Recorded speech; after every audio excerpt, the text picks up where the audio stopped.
it didn't have to be about, our color. It was a safe space for color people. People of color people. We got you, bro. We got you. Oh, there's You so watching much too much editing. Dairy. There's so much editing in this episode. You're watching too much Welcome to Derry, my brother. Days. It was a safe space for people of color where the topic was not being people of color. Oh my God. This is gonna be the weirdest last episode because there's gonna be random chops. It is what it is. Yeah. We're yapping at the end of the day.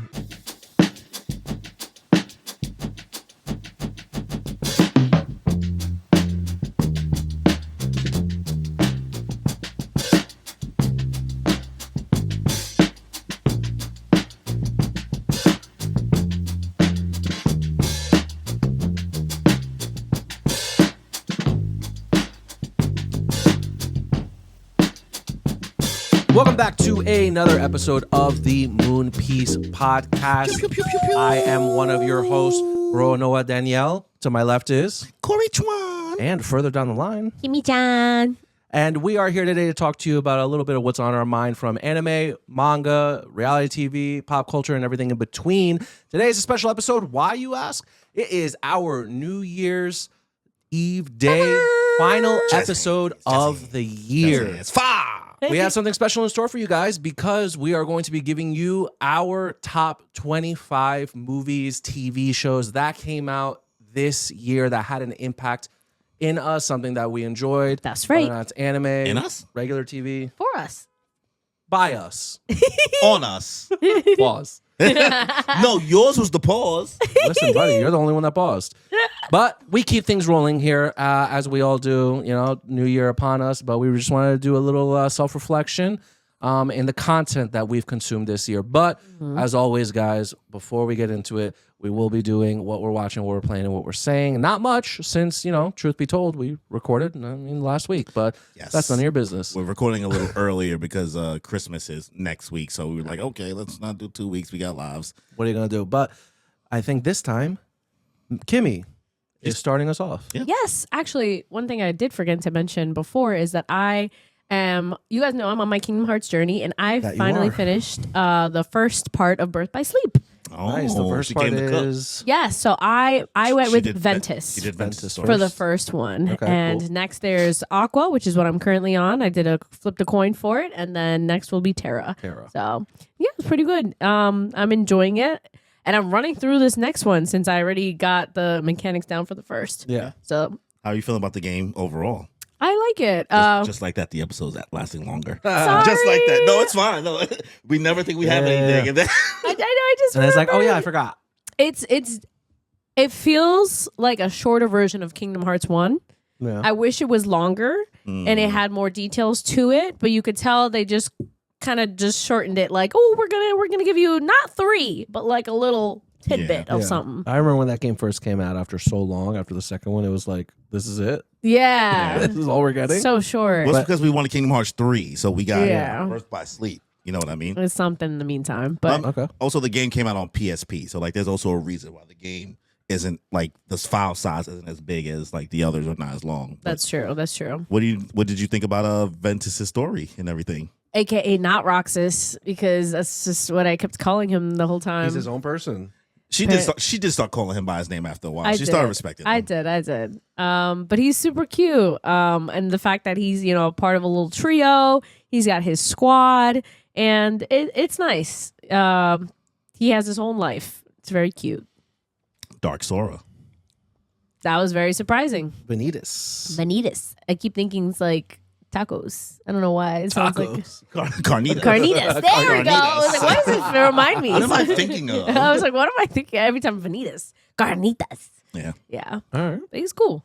You got nothing else to say about the game? No, it's dope. I'm having a Perfect. great time playing it. I'm very Think interested. about Aqua.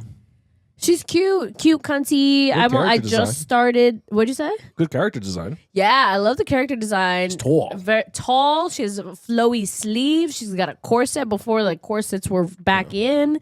Like It's like Sailor Mercury, but all grown up. yes, But does better. does I didn't feel want to say better. that, brother. Just about better. Very fun. I'm enjoying her a lot, and I'm very interested on because the whole speculation is what the hell is going on with Terra. You know, is he really on the dark side? Did he really do that shit? Like, what's going on with him? So the fact that he's last, it's interesting. He's going through his emo phase. Yeah, so interesting. She doesn't know his side of the story yet because she hasn't played that yet. That was last for Exactly. you. Yeah.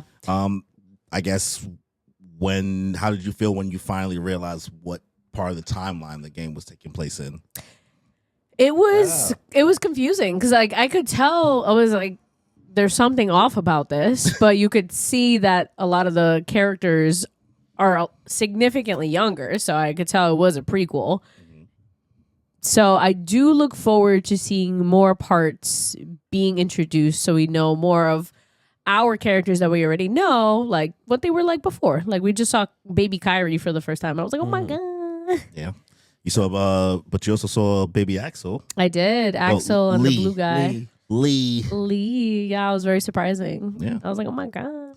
Yeah, it's a quick game. It's pretty light work, so you'll probably be finished it within, if I had to estimate, 7 streams. Yeah. I wouldn't be surprised. 4 streams per character, it seems like, because you did Ventus in 4 streams. You'll probably finish Aqua's in 4 streams.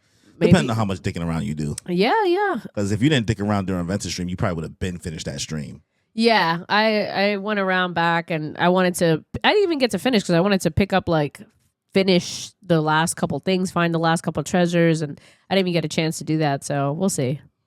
But aside from that, I also finally started the new season of Fallout 2. Yeah, how was that? It's really good. I very much missed the second. The first season was very well done, and they are starting off season 2 with a bang. Oh my God, that was so long ago. I just now realized that was in 2023. I know. That was Because 2023. Nelson was on the episode when we were talking about Fallout, so it just hit my me. God, Oh that's my crazy. days. Ages ago. Yeah, so I feel like it's been such a long time, but Was it 2023? No, I think it was like mid or early 2024 actually. Okay. probably early, but even Yeah. so. Yeah, I was gonna say I feel like it came out a lot Yeah, more maybe like recent. spring 2024. But even so, they do a recap and everything. So right before, so it doesn't feel like you missed too much, and you're like, oh yes, this did happen. And so we left off with Moises Arias, I think his name is, who From Hannah plays. Montana? Yeah. So he's like the little brother that's trapped in the. Did you watch it? I did not watch Fallout. No. Oh, I feel like you'd like it. Yeah, no, I'm sure. I just haven't gotten around to it. It's super I never short. played the video games though. I never did either, but I still like the game. I mean, I still like the show a lot. I feel like that's the case for most of the video game adaptation shows for YouTube. So does it even matter? Not really, but you know what's fun? I mean, not Street Fighter, not Mortal Kombat. Castlevania. I mean, Castlevania, sure. Yeah. But you know what's interesting? One thing that I like to do after each episode, shout out to them, but I watch all the Screen Crush episodes after. Girl watching YouTube? I do every now and again. I know because I like to see what I missed. Yeah. So I'll watch the Fallout episode and then I go back, and since I didn't watch, I didn't play the games, but I want to know what I missed Yeah. and the Easter eggs and everything. So they go back and they articulate every single thing. Like this was in the background. This was probably from this and that, or this was from this game. And Welcome back to New Rock Stars. yeah, all that. I love it. So they do such a great job. But the main guy, I think, is on vacation right now. So because it was somebody else or something, I don't know. But I don't watch them. either way, it was very fun. It's a stacked cast, honestly. I saw like some pictures of the On cast Fallout? of season 2. Macaulay Culkin's in it. Yeah. Oh my God. The way I saw the trailer, and I was like, Macaulay Culkin. What? Macaulay Culkin. Good for him. Me and Ron were yelling. We were like, what the hell is he doing in there? So I Then saw there's the dude that's always plays the Indian guy in every movie. The guy who got ripped for that one role in the Immortals. Oh yeah, Yes. Eternals. Yes, Yeah, Eternals. that's it. What's his name? But you know who I'm talking I know about. exactly what I you're don't want talking to about. butcher it. He has Yes. that crazy jawline now. Yes. Now he has a wild jawline. Yes. I was very surprised to see him there. So he looks great. The dude from White Lotus is in it too. Walter Goggins. Yeah. Yeah, he plays that guy with the no nose thing. Oh, that's what he plays? I didn't know think so. that. Okay. He plays the one with the cowboy hat. One of the disfigured people. Mm. The Red Skull guy. Mhm. What's this? Did you find it? Oh, I thought you were still talking. Girl, keep going. I'm trying to look it up. Sorry. I was waiting. I was trying to see. But no, honestly, it was really cool. It started off really fun seeing the dynamic between Ella Purnell's character, Lucy, and the ghoul. I can't remember the actor's name, but they Ella Purnell, is that the main character? Yes. She's also the one who voices Jinx in Arcane. Oh, yeah, wow! yeah. I didn't know that. Yeah. Her Damn, good beautiful for her. big eyes. Yeah, Wait, she had a crazy year in 2023. Isn't Walter Goggins the ghoul? That's who we were just I talking think about. so. Yeah. Oh, I don't That's know. I Walter don't know his Goggins. She's that's him. She's also one of the main characters in Yellow Jackets. Oh, She's in Yellow Jackets. Yeah. I heard. Yes. Dude from White Lotus. Oh, yeah. He's the main guy. Yeah. But they do a great job. I'm enjoying the season, and it's going to be interesting to see what goes on so far. How many episodes are out? Yeah. Dude from Severance. Just the first one. Literally, the first episode came out from season 2, and they're going to be releasing it weekly, from what I hear. Good. Yeah. Let's see. Shouldn't be doing this whole like half binge a season thing like No, it's nice. Netflix is doing. Gives you something to look forward to. Okay. All right, what about you, Corey? What are you watching? It's Danny's turn. Oh, sorry. I started HBO's new show called Heated Rivalry. Whoop woo! Now, Which a all the messy, book talk girlies are spicy- talking about. I've heard it. I did not know it was a book prior. Now, for those of you who do not know, it's a BL show, and there is a lot of Wow, BL. you found a good BL. Nice. Wow. Yes. But not only that, fun fact. No one said it's not toxic though. I said good BL. I didn't say not toxic. A fun fact, you know what it's based off of? It's based off of a Stucky fan fiction, which Stucky? which is Steve and Bucky, aka Captain America and Winter Soldier. So it's based on a fan fiction written on them. The book is based on a fan fiction. Yes. Oh wow, I did not know that. Yes, it is. Oh, I love that. Mm-hmm. This story, however, revolves around hockey. Now, two up-and-coming rising stars, rookies. Immediately thought about One Piece. Sorry. I don't know. What do you mean? Said hockey. It threw me off. Oh, hockey. Oh, yeah. No, hockey, like the sport. The two main characters of the story, one guy from Russia named Ilya, and then another guy from Canada, Montreal, Canada. His name is Shane Hollander. And they're both rivals. They're up-and-coming rookies, right? There's a lot of tension. Media is always pitting them against each other. They're always playing on opposite teams, right? One wins this, another one breaks a record at that. So they're like constantly competing. And the sexual tension is very much a third wheel because they do not waste any time. Right in the first episode, you are getting butt to butt. And it's HBO, baby. So you see a lot. It's a fun show to see, especially because, like, with my background, I am a shonen trash monster, right? So Rivals is like Naruto and Sasuke, Zoro and Sanji, Ichigo and Uryu, right? Like, there's all, like, the rivalry is real, but in this case, they're crossing the boundary Finally. from rivals to lovers. But, it's also tragic because, of because this takes place in like 2008, 2011. So like gay marriage isn't even like legal. Okay. So, coming out and like you're a professional hockey player and like coming out, like it's not as easy as it is now. So, that very much plays a part. I think only 4 episodes are out right now. And something I didn't know is that they're also like focusing on like other characters as well, who are also on one of the person's teams and how they're struggling with their sexuality and also being a professional hockey player and things like that. Okay. It's a great show so far. I think like HBO is in their bag this year with TV shows and content that they're pushing out, and Heated Rivalry is definitely one of those things I will be tuning in on a weekly basis. I think it's definitely a great watch. And if you're looking for a good BL, unlike Summer Hikaru Died, this is the show for you. I am still excited. Literally, my friend's been telling me for weeks about it. Like, she was like, hey, I renewed our HBO account, guys. Go ahead. Go ahead. Go crazy. Yeah, and they were like, you know why? Because of Heated Rivalry. And so it's like everyone's starting it up again. And we were like, okay, let's do this. So I haven't watched it yet, but it's 1,000% going to be something I watch ASAP. Yeah. So I'm really hyped It's for the kind it. of show where like you're seeing scenes and you're like, oh my God. I heard it's like, since it's like from an actual gay director, like the male gaze is like not there typically. So it's like it's really nice. So you get it from like an actual perspective that you can feel the sexual tension. It's a fun show. Okay. It's a fun show. I think you'll like it. Yay! And that's literally it for me. Again, guys, like we literally just met the other day, so just met this guy. What I did actually rewatch though is Yu-Gi-Oh! The newest Yu-Gi-Oh! Movie that came out like 5 years ago now, the Dark Side of Dimensions. Yeah, it still holds up. So if you're still if you're wondering, still holds up. Just move past Yu-Gi-Oh! Never. I can't. Grow up, nostalgia fiend. It's not gonna happen. Well, let's stick on the theme of HBO. I decided to watch Welcome to Derry. Oh wow, real you? You? Oh, You just want to be petty. You just want to be petty and compare it with Stranger Things, don't you? That's what you think of me? Am I wrong? That's what you think of me? No, am I wrong? I was curious. He watched it for You you. don't like horror shows. He doesn't. That's why this is I important. only watched it for me though.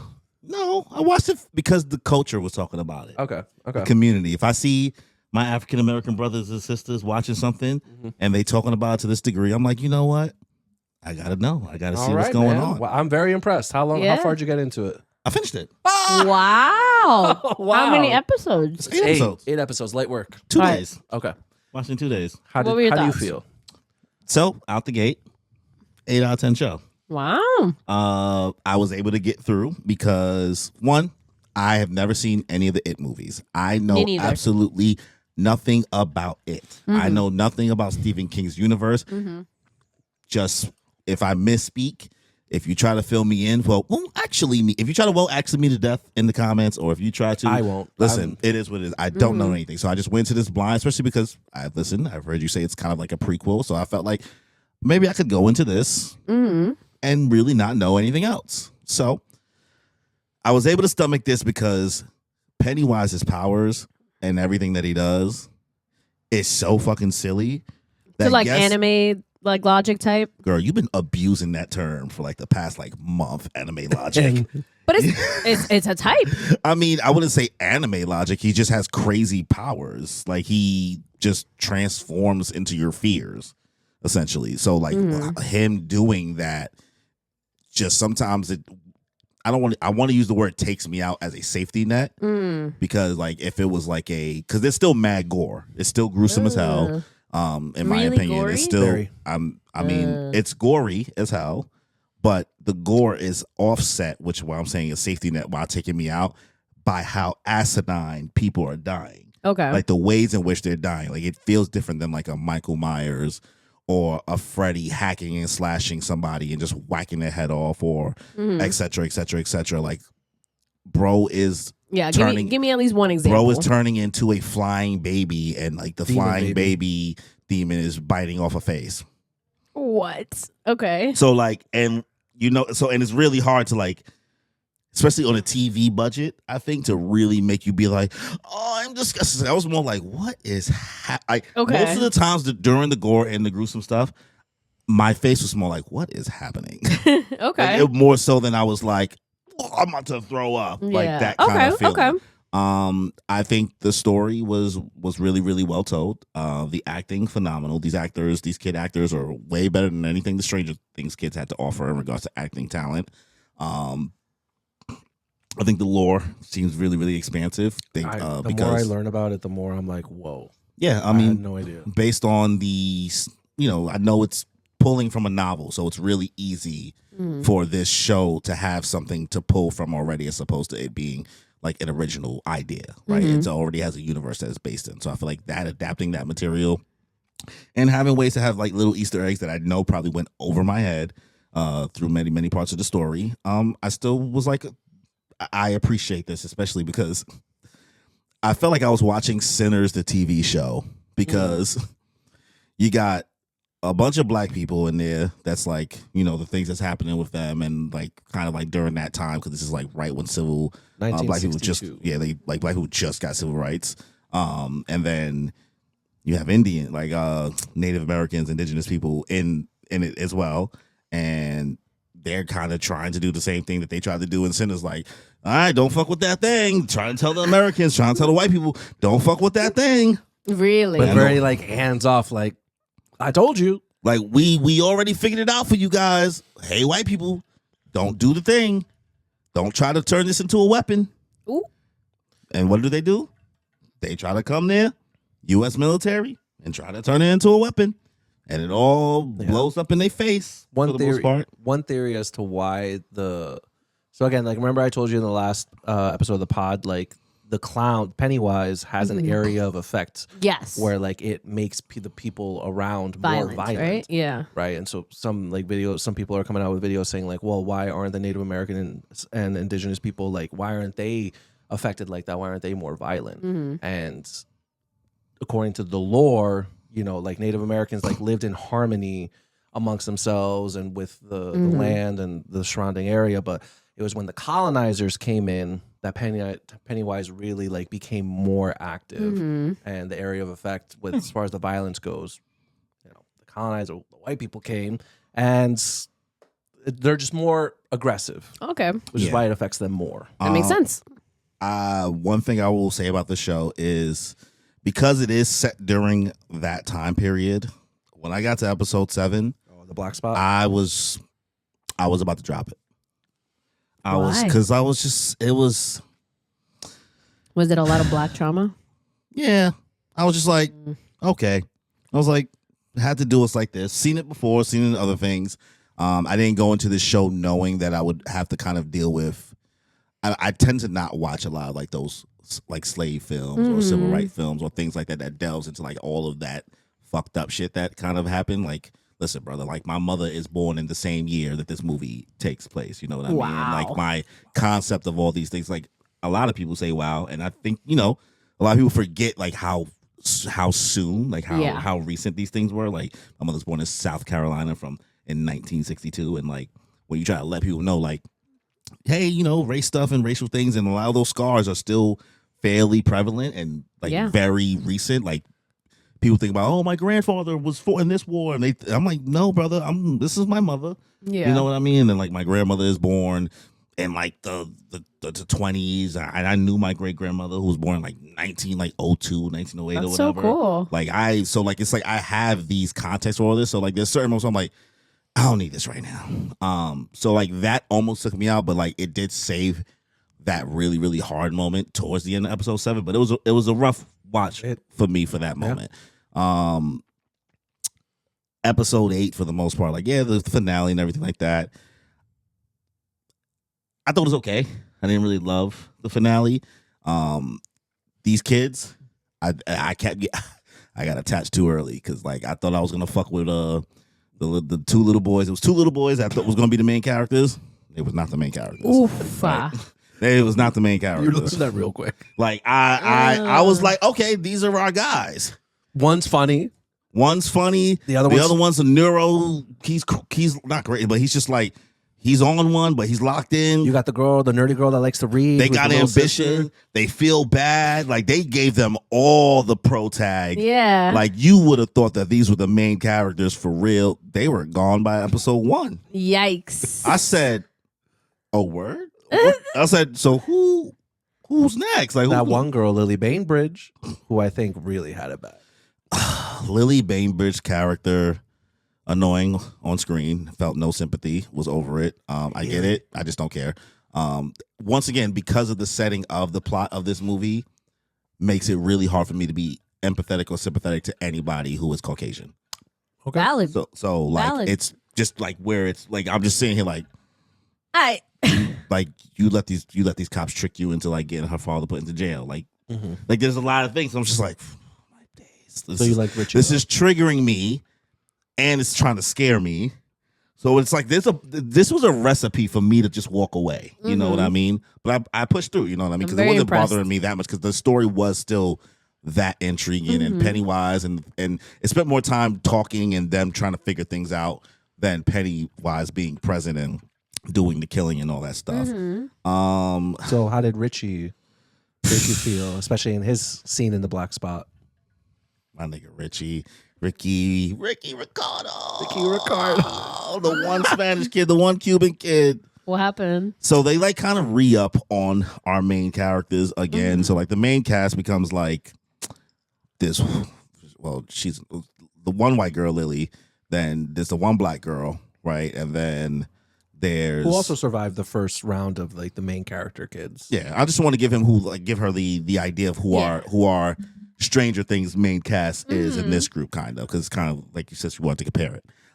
So you have like one white girl, one black girl, one black boy, a Spanish boy, and then like this other white girl. This other white girl who was dick rod in the Popular Girls all movie. Oh God! And she had to lose an eye to finally be like, you know what? Maybe I will actually support my real friend. Wow. Because she was being a puta to the Lily girl the whole thing, and apparently this girl is like the mother of. She ends up being the mother of like future characters in like the future the It movies. Whoever Bill Hader plays or whatever. Because she has the glasses and things like that. So like that, I was able to pick up on.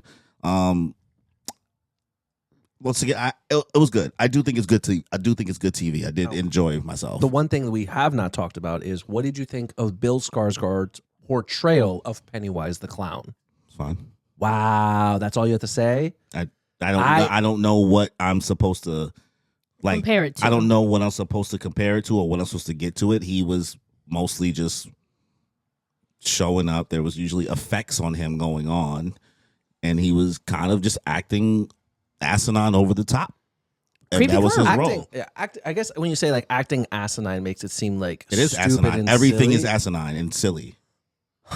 I guess because he's supposed to be a clown, but I guess the acting wise, Sure. he did an amazing job integrating himself into the role. And every scene that he was in, like you felt the fear, you felt the creepiness, you felt almost an allure whenever Pennywise did talk.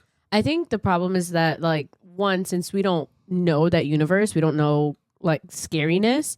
I'm not scared of clowns, but I automatically think clowns are creepy in general. Cory, do you agree? Like that's kind of like how you see clowns? I don't really find clowns creepy. Like I actually find when people find clowns creepy, kind of like not me making fun of you, just more like I'm always like it's not that deep, bro.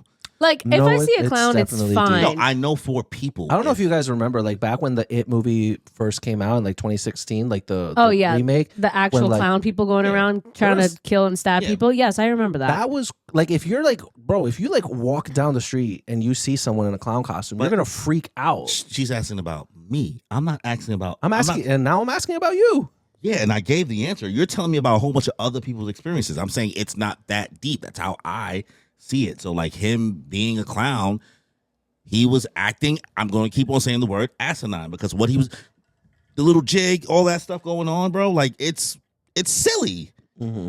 It's fucking silly, and you just got to call a spade a spade. Like that's why I wasn't as scared as I thought I would be, because there's other horror things that like don't do as many silly things as him. The same way I don't find Freddy Krueger as scary as like other whatever scary movies and things like that, because Freddy Krueger is doing a lot of silly shit in his movies, you know what I mean, that takes you out, like a lot of random quips and like makes you want to laugh, you know what I mean. There was a point in time where bro stunk into his dream, and when bro got slapped, his face, he couldn't believe he got slapped in that dream. He said, oh my days. Like, so I get that people are scared of clowns. I'm just saying that you are more scared of things if they are more realistic. Yes, it was. Okay. If it was more grounded, that I probably would have been like, but like I found myself kind of being like, that makes more sense. So that's why I was able to get through it. You know what I mean? Yeah. So now here's the part where you said I was being petty. Now that I've seen both, and I've seen this after Stranger Things instead of kind of going before, I do not find the two comparable in watching.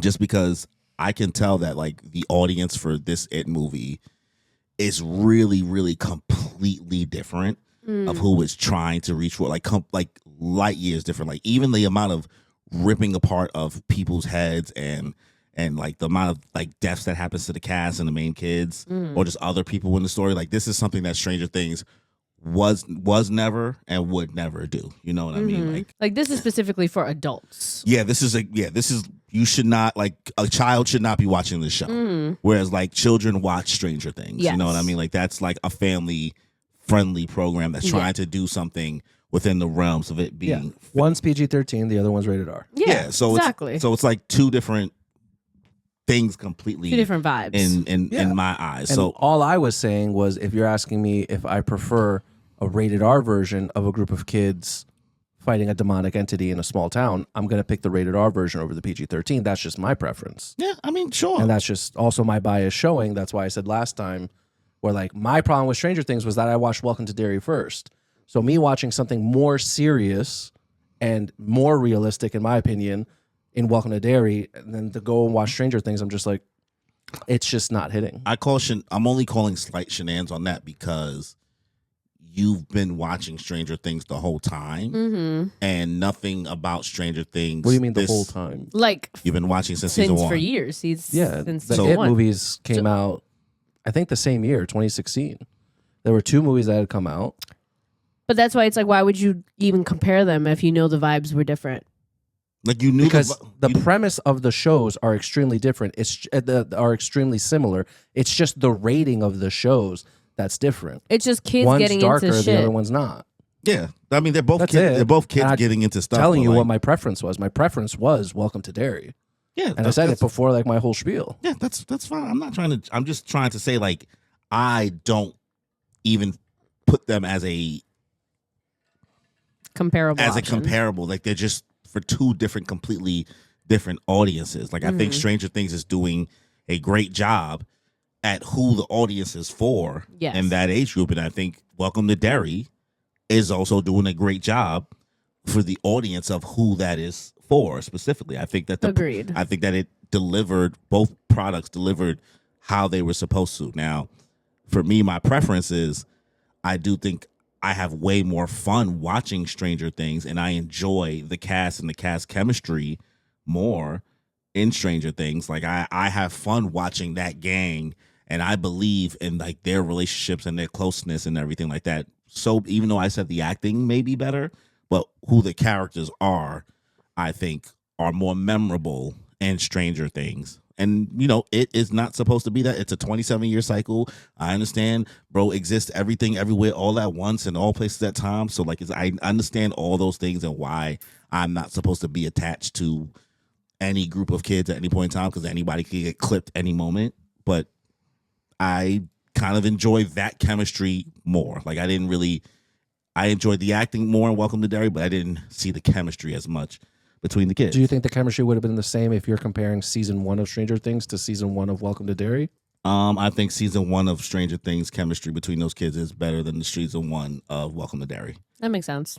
The chemistry is very strong, honestly, with the little kids when they were young, like on Stranger Things. It was very well done. The boys alone, granted, like if you want to, like, you know, take 11 out of it by saying she's just like a kind of fish out of water story, so she's not doing much. If you want to say that, you can have that. But like between at least the boys and like all of that going on and how much they care and Will, I think because the show had me so, Welcome to Derry specifically had me so desensitized to death, at no point in time did I feel the need to really grow an attachment to anybody.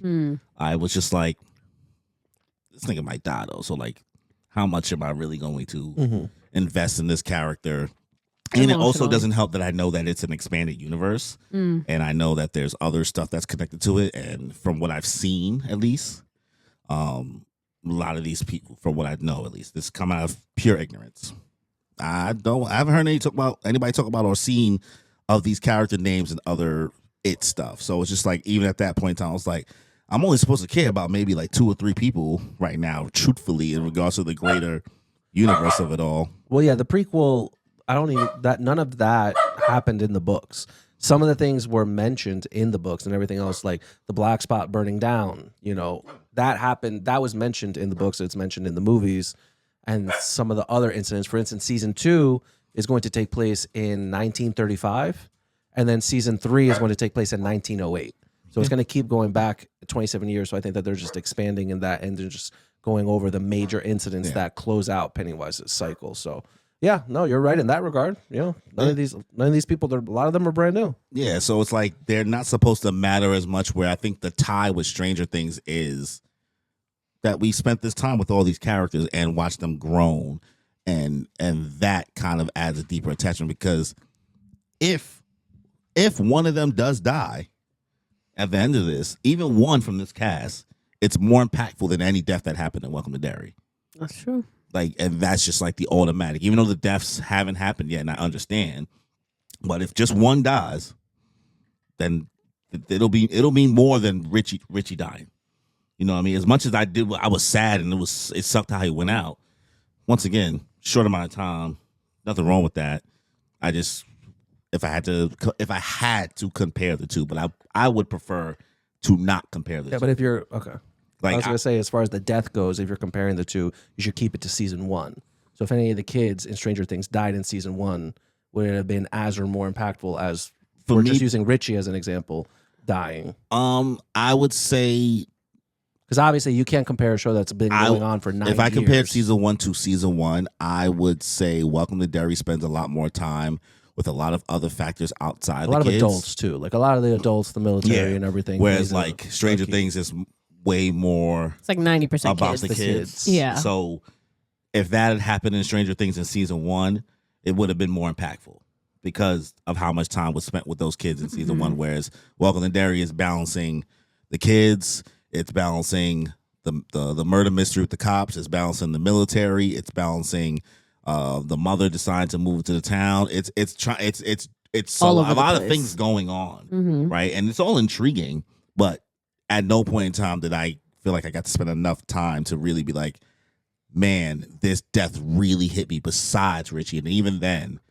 I wasn't about to be like, no, my Shayla. Like, I was just like, damn, real nigga gone. I was hurt when Richie died. Yeah, I was honestly teared up a little bit. He went out like a champ. But once again, I enjoyed both. I think there's room for both to exist in the conversation. Yeah, for sure. But all that to say, and if you want to correct anything about how you addressed it last week in any form right now, I do feel like pitting them against each other and saying I don't even want to watch this because I've seen this feels still unfair now that I've seen both because they're just so different. Yeah, I mean, I prefaced everything that I said last week with my bias towards watching Welcome to Derry first, and my bias in liking something rated R more than something PG-13 because it makes me feel like there are more stakes there, and consequences for a lot of the characters. Like you said, anybody could die at any minute. So seeing these kids being put in tough situations, it's like, it could really go left. So I'm not gonna revise anything. I stand by exactly everything I said. I mean, I prefer Welcome to Derry. I prefer a rated R show. Makes it seem more grounded and realistic, and consequences are nice. Yeah, I mean, I don't think stakes make a show better automatically. That's just not where my opinion lies on the show. I do think there are moments where a show drops the ball, and I think Stranger Things has done a better job, at least in all of its seasons, because who knows how many sequels you're about to get. Haven't seen any movies.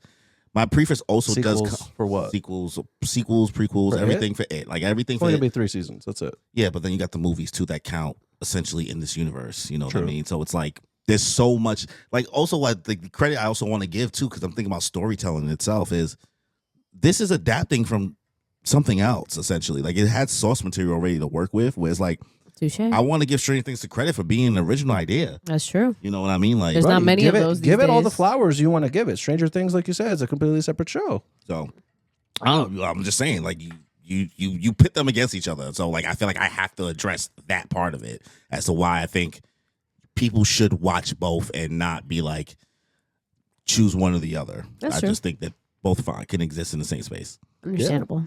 I never said no one should watch it. Yeah, kind of. I just said I didn't like it anymore. It's gone on too long. I don't care anymore. Well, hopefully it doesn't go on too long because It's only I gone feel for like 3 that's seasons. well, you don't know that for sure.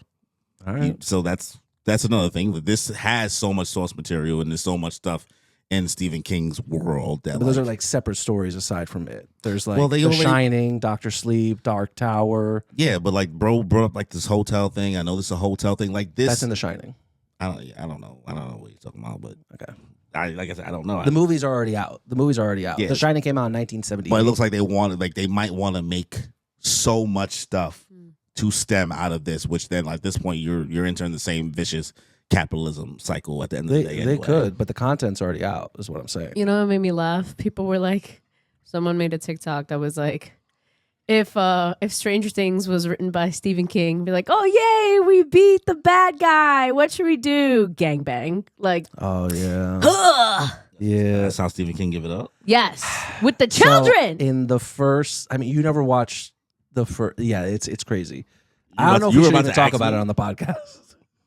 Oh, it's like that. Well, he said he didn't know. He didn't. I don't know. That's the one thing I know, which is insane. I mean, Kimmy, you could tell it. I'm not going to tell No, you. that's it. I did. I sold it. That was it. I'll tell you after the pod. I guess they'll tell me after the pod. But Damn. what Can't talk. I was like, I can't talk about it on here because this is actual literature from Stephen King. What did he do? All right, you could edit it out, right? But why would Is he it want that to bad? edit it out? All right, This is a part of the media. Just find a way to word it. All right, so you have the group of kids, right? So this takes place in like the It movies in 1980, whatever, right? So 27 years after 1989, right? So you have your group of kids, right? It's like 5 boys, 1 girl, right? After they beat the monster, and this is like halfway through the book or something. After they beat the monster, I don't know what led to this turn of events, but all the boys banged the girl. And they're like Yes. 13 years old, Yeah. I think. Yeah. Maybe 11, 14. I thought, but Maybe yeah. 14, right? I doubt it, though. I think it's younger. Yeah, it's younger. And yeah, they all banged the girl. And I don't know what happens after that, but that is a scene that took place in the books. Like what? Book. Because these are things that 13-year-olds or younger are doing, right? Well, before we get into our top 25 list, let's talk about how our weekend went. Yeah, right? for those of you Yes. who don't know, we were just at a panel at Anitomo at the Museum of the Moving Image, where we had the pleasure of being on stage with 2 other podcasts in our community space here on the East Coast, the Black Ramen Podcast and Topped Podcast. Yes. So that was the Anime New Year's Eve rewind, where we kind of just spoke about what our sleeper animes of the year. Best anime, sleeper anime, most disappointing, and That's it. no, there was one more. Sleeper, Letdown, and the one that we thought was the best. Yeah, that was it. It was just like a lot more other yapping that went around. But those were 3 questions they asked us. Yeah. And they asked us about like what our logo means. Yeah. Oh, well, that was different, but I'm pretty sure there was So, a 4th anime question. Our sleeper of the year, we all voted on To Be Hero X. To Be Hero X. Listen, Listen, we've sang his praises all year. We're gonna keep on singing them. yeah, we'll rant about it until the sun goes down. Wonderful, For our wonderful. letdown of the year, Cory led the charge on this one. Not that we disagree with him necessarily, Yeah. but it was Solo Leveling Season 2. Yes. There was what an interesting crowd. Let's kind of like talk, I guess kind of recap how everything went. How did you guys kind of feel about the solo leveling portion? Well, first off, let's tell these guys. So it was an interactive panel, so the audience could talk with us back. Like we, as the podcasters, all the guests and the panels, we could like say our piece, and then we could ask the audience what they thought, if they agreed, if they didn't agree, what other alternate options were. So it's like, okay, we thought a disappointment was solo leveling. It's like, what did other people think? And honestly, I didn't hear I don't think many people booed or anything. Yeah, No, like I don't think people, like we said some valid points of why we thought solo leveling was as disappointing as it was, and people were like, I think people were shocked at first. They're like, yeah, "Whoa, they were whoa." like, what? But then like we started yapping about it, and they're like, And they were like, yeah, that's kind of can't true. argue It's with because you on they that. not this because they not used to us and how we yap. Yeah. The amount that we like yap and go around in circles. I was like, it's kind of interesting when you don't have somebody else to rebuttal. Like they gave us a mic and you said, say your point, and you're like, so nobody's gonna say nothing back. Like, you essentially have to just pass the mic. You know what I mean? So Yeah. like, I feel like we're so used to like, you said that dumb shit, like kind of like looking at each other in that way, kind of having that energy where it was kind of like you say it and then like however the audience takes it is how they take it. But Yeah. I think what was funny is because they did do a screening at the Museum of the Moving Image for solo leveling because they tried to get some other stuff. I won't I say think it was what the they I don't want to say what they penultimate tried to get, but it was the penultimate yeah, for solo Where he beat leveling Biru. against him against Biro, and it was like later on in the panel. But we knew that it was going to be a solo leveling kind of thing happening at the event. But before it happened, we kind of panicked because we were like, I thought we need like 3 of our own we just had to pick one, like disappointment anime. And so like, yeah, we thought it was going to be one for each of us, but instead of that, it was one per podcast. So that's why we were like, oh, okay, so we have to agree on which one we're going to do. And sponsor or not, we still don't business. We picked Solo Leveling. Yeah. Even though it was sponsored, we even what was homie name, the comedian that was The host? yeah.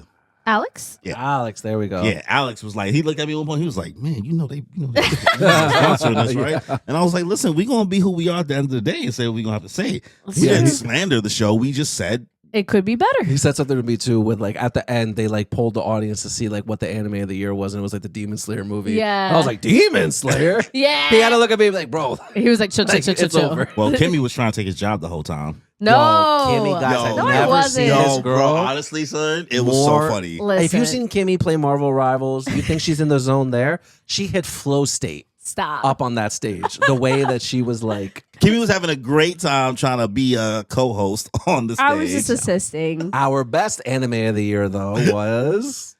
Oh, we chose Apothecary Diaries. Yeah, yes. I forgot to be honest. For a second, I was like, what did we choose again? Because like we were fighting for our lives actually to really decide what we wanted to choose for which. Because we didn't want to pick 2B Hero X again. Yeah, so it's either one or the other. And it wasn't going to be Gachiakuta, so. Gachiakuta. I'm still in the way Patty says it. Oh so Patty from the Black Ramen podcast, that's how she pronounces Gachiakuta. She'll be like, Gachiakuchi. Because she can't remember how to actually say it. Oh it's my so God. funny. I love her. Shout out to Patty.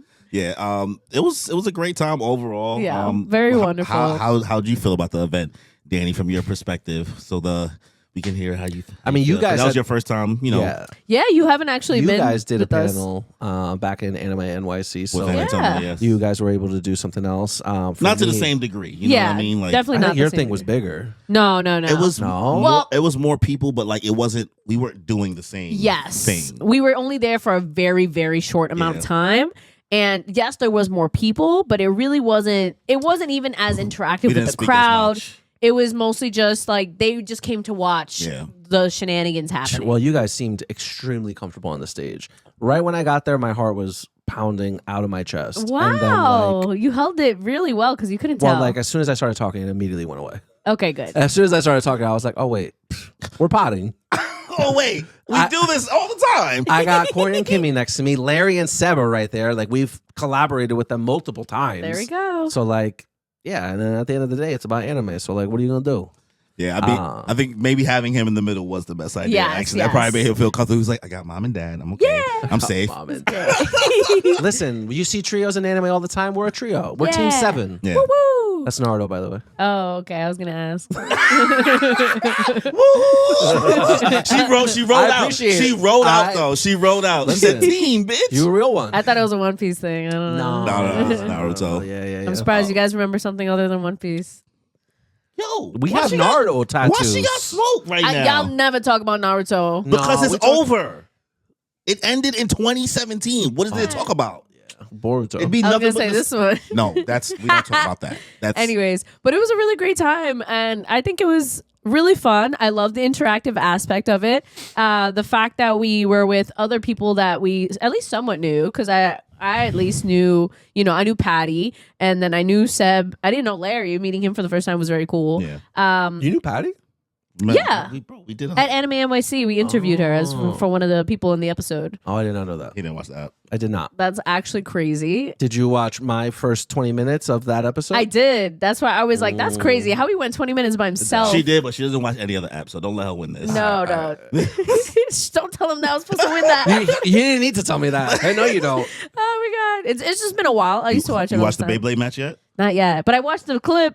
That It was don't great. But I will trust. I said I was going to do it this weekend. So So how did it feel for both you guys to kind of, I guess, interact more with other podcasts, I guess, or other It creators? made me want to collab more, honestly. Very There's fun. like a lot of great personalities out there that just content makes me want creators. to makes me want to interact with them more, and even like some of the cosplayers that were there too. Yeah. Artists, people who are also like up and coming mangaka. like that one guy who like designed the VHS tape for Anitomo. Oh my god, that was so cool. You know, I got his manga. Like I'm gonna start reading it. That's like, dope. It was great. It just made me want to interact and collab with more. Absolutely. You know, maybe I'll start going to conventions. Who knows? Oh my god, he's capping. Let's pray. He's capping, but like one day. I'm teetering more so than capping. Well, what about for you, Kimmy? Because I know that your mindset may come with the idea of like, okay, you've done like convention stuff and you've done like a lot of those things before, but this is kind of different where, people are hearing you speak for your opinions, you know what I mean, and what you think about things. So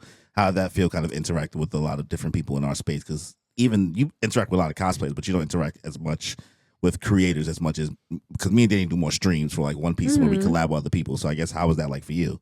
It was very fun and entertaining, I guess, because content creators, they, like you said, they have a lot more opinions. They're more vocal about their stuff. And while like cosplayers and like other friends of mine or people that you meet, they also can be very loud and opinionated. I feel like everyone was really articulate and like you could tell it's not their first rodeo being in front of a camera or anything, like versus when, for example, when we were at the Anime NYC Anitomo panel, we had people from the crowd that volunteered to come up, but you could tell they didn't necessarily know how to argue their point about like certain anime things. So like, for example, one of the questions that we were asked there was like, okay, Gojo versus Sun Jin Woo, who is more overrated? And me and Cory's task was to be, why is Gojo more overrated? And we said our part. Even though we did not believe what we were saying. Yes, exactly. We 1,000% meant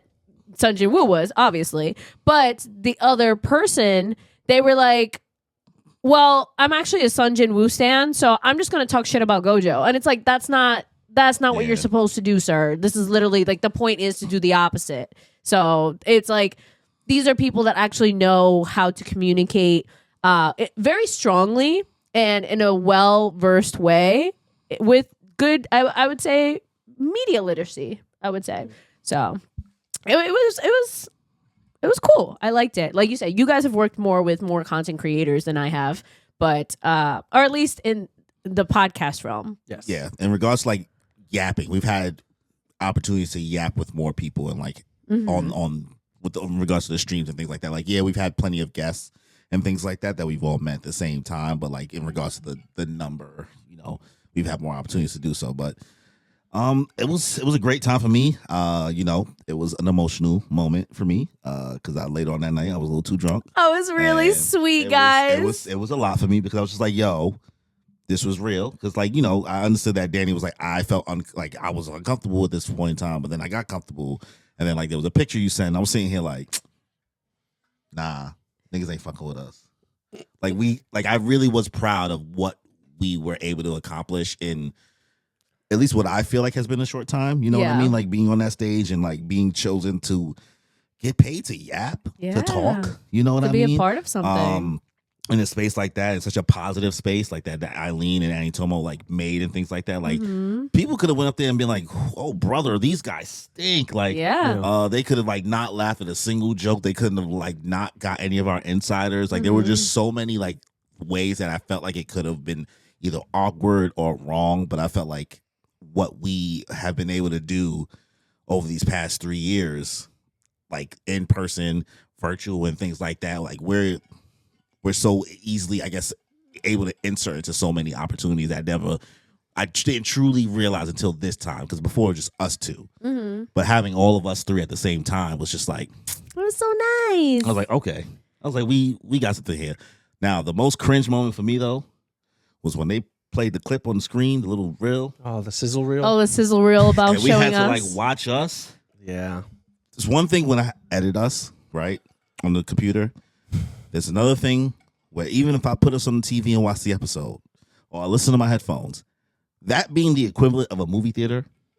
Oh, yeah. And, it literally looked like sitting, a movie theater. And sitting there, and they played it once, and I knew it was going to come because they did it early when, like, during setup. In the test, yeah. But then when, like, all the people were in there sitting in this seat, I was like, and then you just got Danny just singing. Like I was just It like, was cute though. because I had to find a random 30 seconds. I was like, what's the best 30 seconds that's with the more recent set that I could find? Yeah. It's not like more an older recent. clip. Yeah. Okay. Yeah, because I didn't want to like choose something that was like way back. Like back when we were in the studio. Oh back my in, God. not even back in the studio, just like the set keeps on changing. Yeah. So I wanted to like kind of show the best version of the set I could on the screen. Yeah. You know what I mean? With the colors and things like that. As opposed to like before those 3 cameras. Absolutely. So like that was like for me, I was like, surreal. please get this off the screen. I was like, this is so awkward for me. No, it was cute. One thing I thought was very interesting though, that Patty actually brought up a really good point is that sometimes, people of color, when they get into these events and these spaces, a lot of the topics that are asked of them are like specifically things like of colored for questions. people of color. Yeah. So it's like, oh, what do you think about black people in these spaces? And it's like, it feels almost restricting sometimes. It's like we want to bring attention to these things, but that doesn't mean that's the only thing we want to talk about. Yeah. So it was nice to be able to come to an event, have all of us, literally all the podcasters are people of color. And it was really nice to just yap about anime. You know what I mean? It didn't have to be about, our color. It was a safe space for colored people. People of color, colored people. We got you. We got you, bro. We got you. Oh, there's You so watching much too much editing. Dairy. There's so much editing in this episode. You're watching too much Welcome to Derry, my brother. Days. Ugh. It was a safe space for people of color where the topic was not being people of color. Oh my God. This is gonna be the weirdest last episode because like there's gonna be random chops. It is what it is. Yeah. We're yapping at the end of the day. Yeah, but it was a great experience. I definitely hope that it's something we can. I would love to do it again. I would love to be a part of That'd be anything. wonderful. Yeah, I mean, Yeah. listen, eventually we could once we get the budget. Before she says anything, once we get enough money, we can make our own thing. You know what I mean, and make it happen. Yeah. Oh, okay. You'll see why. Cory, we'll get the pictures back and everything, but also we got pictures because a couple of friends of mine took pictures, and there's very wonderful, heartfelt moments. And Cory sent us a drunk text at 3 a.m. Oh, of you're just bringing this back up. appreciating. She wasn't gonna let it rock. I wasn't gonna let it go. I wanted to tell them it was so cute and loving, and just like telling us, we really felt that, and we made it. When you guys see the picture, you'll understand. Yeah, it's very cute. All of us in action. It's a very candid shot, and your friend took that, right? Genuinely laughing. Yeah, I don't know who took it. When I saw Shelly. I It was like, Shelly, yeah. Yeah. No, Shout out to Shelly, Shelly. you crushed it with that picture, honestly. Yeah, it was You great. crushed it with a lot of it. She did an amazing job doing like the behind the scenes for the whole thing. Yeah, So, it was very and nice. I felt like she had a blast doing it too. Oh, my friend Shelly is a wonderful yapper, and so she got to yap with so many new people, so she had a fantastic time. Yeah. And then also, shout out to Top and shout out to Black Run Podcast as well for always being there. I got to hang out, Yes. grab drinks and hung out with Larry and Seb after the fact. We got to watch the Knicks game. Yeah, I'm so jealous. You guys got to hang out with everybody after. Well, you guys had lives. Like Danny's parents was there. It was mad. Yo, it was mad funny because your mom was like, "How'd you know it's my mom?" I was like, "You mean?" Oh, my dad, you mean? Yeah. No, it was like, how'd you know that was my mom? Oh, okay. He was like, I think you asked me. She's next to the guy. Right? Who And looks I was like, exactly she's next to the man that looks exactly like you. I am my father's son. Literally, they look exactly the Like the same. exact carbon copy. Like, I was just like, all right. Just your hair's different. Well, I used to have a man he bun. used to have the hair bun, so if anything, it's That's the same. true. That's the same man. Yeah. They don't You're have right. they don't have to question anything. No, Yeah. no, my sister's No too. DNA test needed. Sister too, yeah. Yeah. Went to a fire Egyptian spot afterwards. Oh, Oh, Just had to mention Egyptian. Story of Ooh. vibes. yeah. Oh, very cool. Because like we have like a disco ball and I'm like, well, I'm gonna be like here 10, 9, 8. I feel like okay.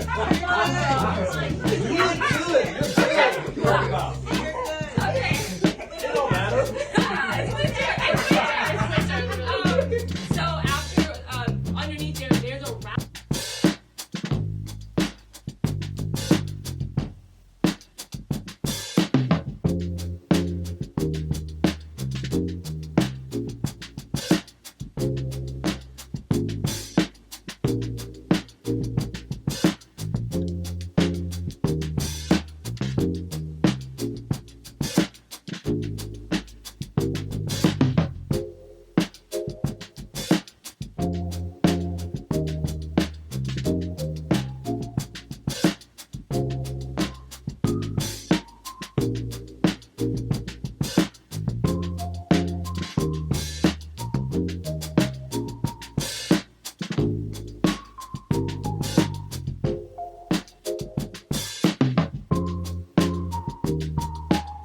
or One Piece, or not knowing anything about Sailor Moon and still have a conversation about it and connect us all together in one room. So Thank you. Thank you for being with us. Next up, we're going to introduce Talk to the Stage.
Well, you know, with the anime New Year's Eve rewind from Anitomo, with that behind, how are you guys feeling about how this whole year went for you guys with the podcast and things like that? How any reflection we want to give? Who wants to go first? Volunteers tribute.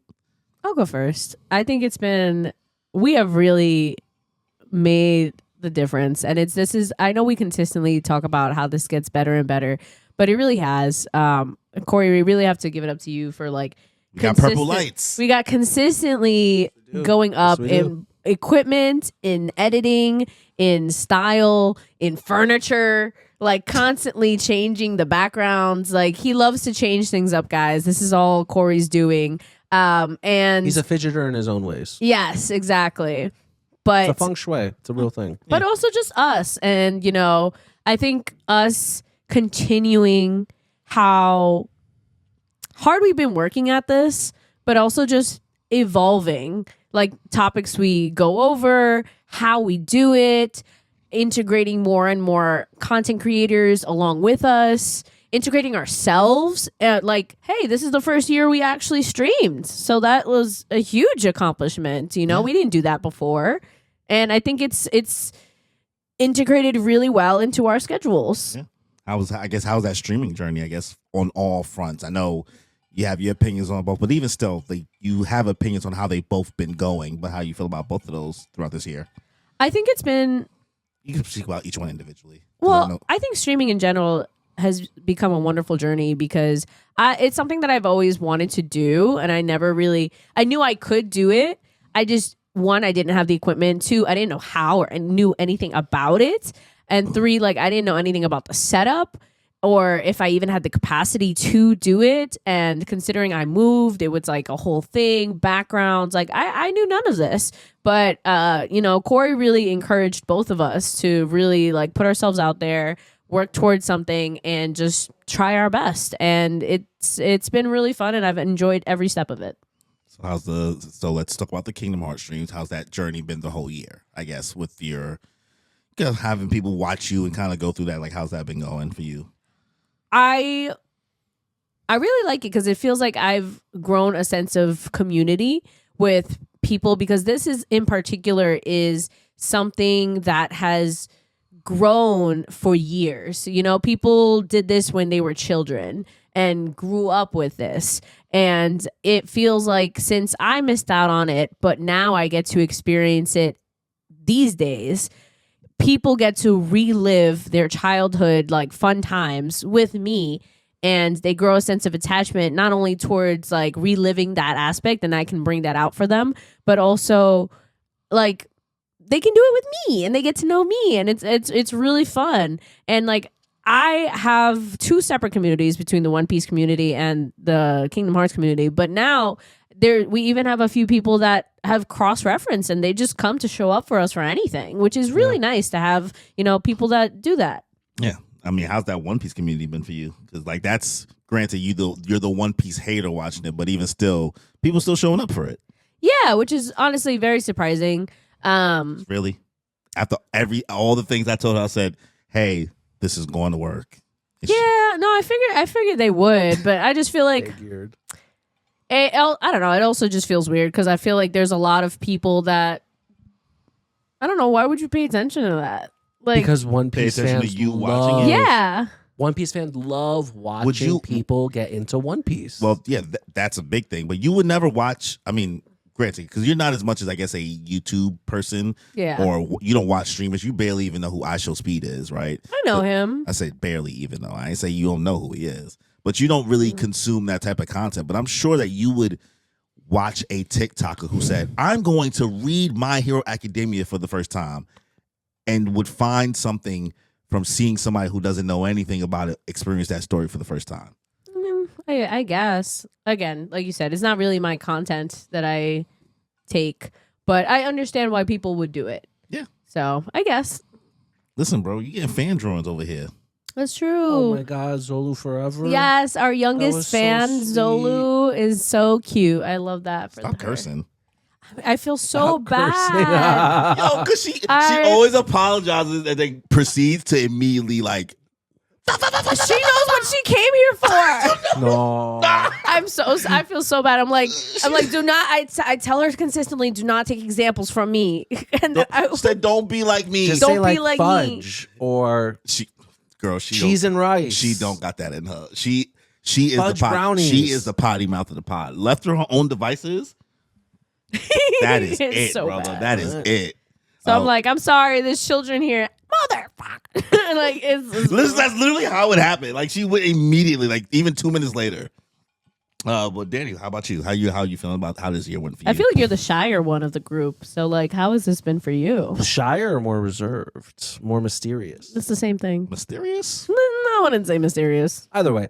I think that for this year, the collaborations that we have done, I think that Cory and I were put in a large audience a couple of times when collabing with that One Piece talk. You too, probably with Life with Anime, where, like, you're, like, on a stream and the viewership is in the triple digits and maybe even the quadruple digits, and you're like, side quest. oh my God, I'm like, there are a lot of people watching right now. So getting accustomed to that and just collaborating with we collaborate with a lot of different people that I watch on YouTube, you know, so that for me was absolutely crazy. Shout outs to Goofy. Yeah, I'm pretty sure that transition from going from fan to realizing, hey, listen, you're a creator now. Hey, bro. you're like, I don't know if you know, but I don't know when are you going to take yourself seriously? It's a different mindset. So for me, this year was opening myself up more in the content creating space. No another way, not another way. Pause. He overthinking it right now. He said, "Oh man, somebody's gonna clip this." I mean, also like we forgot about the fact that we also did a game show this year. You forgot that happened this year. What did I do? A game We show? both did a game show. You guys were on Chibi Thoughts. Oh yeah! Oh my god! She said, "What did I do?" Genuinely. You mean the thing where you dressed up as the girl from Pokemon? I forgot that was this year. That was this year It too, girl. feels so long. That was ago. like September. May. That was September. That was not September. That was not bro. September. I'm No. lying. That was May. I'm lying. I was like, I'm girl, lying. don't I'm lying. gaslight me. That was during season 2 because it was my cousin was on the episode. It's either May or June. It was early. It was in May. Okay. Yeah, that was in May, and then I did mine's like 2 months before, I think, or a month before. Which like, damn, that was Wow. March, Damn, we were on April? game show, TV. That was a whole Yeah, thing. we done a lot this year. But yeah, this has been a crazy year all together. I think that was one of our goals too, just collaborating more with the Yeah, it people was. in the area. And I think we did that. Yeah, like that's immediately I was like, hey, we gotta touch base on the community, and I feel like touching base on the community, like having Victoria on, having Justin on, Honey. speaking more, having Honey, speaking with having Patty, interacting with more people at Anime NYC and things like that. Like doing that episode that we did helped us a lot in regards to that. Showing up to other events and things like that. We're gonna continue doing what we have to do. Jordan Pump Party, we're coming. Just an example. Shonen Pump, I'm gonna be there. Oh god. But yeah, here's to 2026. It's been a crazy 2025. Don't know where the time goes by. This time, listen, in a couple months. Let's see, it's December now. February. So 6 months from now, we are going to be in season 4. Yeah. Oh my god, that's crazy. We'll definitely, up the subscribership. Try to get to 5,000 by the end of the year, but It's not happening. it's not gonna happen. But hopefully we can get to 4,000. Hey guys, maybe by the end of 2026, let's say it now, maybe we can get to 10. 10K. That's the goal. So for guys, 2026. make sure you guys share the Moon Piece podcast with your friends. Let them know what's up. Yeah, listen, there's people that think that we're just anime, but we keep trying to tell people. You know how many people in my circle I be trying to tell them, like, hey, we really be talking about other stuff. Yeah, like for we real. don't just be talking about That's anime. something we always wanted. We did not want to pigeonhole ourselves into just talking about anime. Yeah, for Best sure. decision we ever made, even though Movies. it's like whatever we watching, rap. Yo, Cory almost got you on the stage. Yo, I was so close to getting you. Oh my god, I had a feeling for some reason. I hear the Movies podcast. We talk about rap. I thought she was gonna say it, No, but it would have Yo, only been fun. It would have only been funny. I you- felt your presence If you when had I said was that saying. on stage, I would've would've cried. pissed myself. We would have I- like nobody else would have found it funny. I would've but had to walk away. We would have cried, and you would have got the W for being brave enough. Like, Kimmy, you got it. We're leaving. You got it. This is her podcast now. This is Kimmy and the boys. Oh my god. Iconic. I felt it. So when you guys were looking at me, what I was saying, what the podcast was about. So what does it mean to you? Rap. It's about rap. It's about the ball. It's about the 16. Culture. The culture. Hate it. All right, well, let's wrap up 2025 now with Moon Piece's top 25 movies, TV shows, animes, media that you should have watched. That came out this year. That came out this year. 2025. So we are going to. Danny wants it to be a competition. It's not, It's guys. It's always a competition, guys. No, it's not. It's not a competition, but the three of us have chosen 8 series, shows, movies each to put onto the R25 list. I'm going to make Kimmy make a graphic, even though I didn't tell her that I'm going to make her make a graphic. But she's going to make a graphic that we can put up maybe for, our recommendation for 25 stuff. it's uneven because we know 8, 16, 24 is not 25. So the obligatory one that's going to go on this list, whether Kimmy likes it or not, is One Piece. Who would have seen it coming? Who could have guessed it? If you want, Not me. Let's do a halvesies. One Piece and Sailor Moon. Except, No, Sailor Moon didn't come out this year. I'm glad you said that. Perfect. So it's One Piece, guys. Yeah. Well, One Piece didn't come out this year either. One Piece season 1 ended this year. Yeah. Didn't it? Yeah. Yeah. Season 1 of your live streams. Oh. No, One Piece. Well, I mean, there's no seasons of One Piece, so like There's One arcs. Piece finally stops being weekly Yeah. now. So technically, season 1 has been going on since Well, this season. That season. 1999 to now. It just Oh, ended. God. So There you go. But it still counts. So that is our 25th pick, but we will each be giving our 8. yes, and this will be in no particular order. None. But if you guys are looking for 25 shows from this past year that you want to recommend to your friends, that you guys think that you should check out, these are the ones that we think that you should definitely check out if you have not already. So Absolutely. since Kimmy started with what we watching, let's get Danny out the way. Yeah. All right. For 2025, I will start off with something that came out at the beginning of this year, and that is Castlevania Nocturne Season 2. Completely forgot that this show had come out this year. I completely forgot you watched it. I've been watching Castlevania.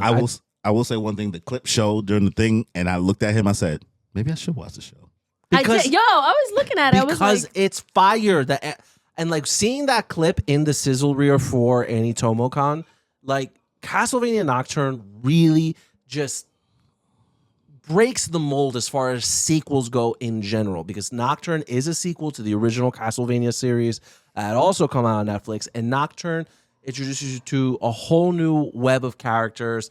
It's a continuation from season 1 directly. Like, it's not like a whole new storyline, and it's just absolutely amazing. Some of the choreography that you see, characters who I did not think were going to get development, got it. oh, wow. It's a great story, start to finish. I was extremely happy with the way it ended, and it made me extremely excited for season 3. As Netflix anime, they're in their bag, and Castlevania, again, is just an example of what Netflix can bring to the table as far as anime goes. So Nocturne, I would be beside myself if I did not include that in my list for 2025.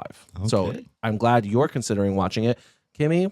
I started the first 2 episodes of I Castlevania. thought you watched the first season. No, I watched No, the she first didn't. 2 episodes, and I was like, this is great, and completely forgot about But it. I do think you need to watch Castlevania before you watch Nocturne. No, I'm watching Castlevania. Okay, The perfect. first 2 episodes of Castlevania is what I started on. I want to watch Nocturne because that's the one with Drolta, right? And I want to cosplay Yo, her. did you guys see the Meg the Stallion Drolta? Oh, absolutely, I did. Yo. I am such a fan. So that's Yo, she crushed it. all day. Wonderful. But yeah, if you're going to watch it, watch Castlevania first. 1,000%. So that is definitely the first one on the list. Second one on the list that also came out towards the beginning of the year is Yellow Jackets Season 3 came out on Paramount.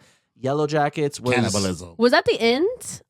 No, there's going to be 5 seasons. Oh, wow. Okay. So season 4 should maybe come out in 2026. I don't know. okay.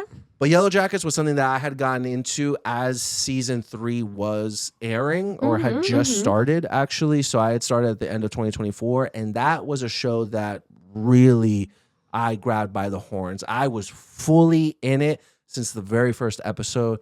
Yes, cannibalism is involved. But Lord of the again, Flies, but women.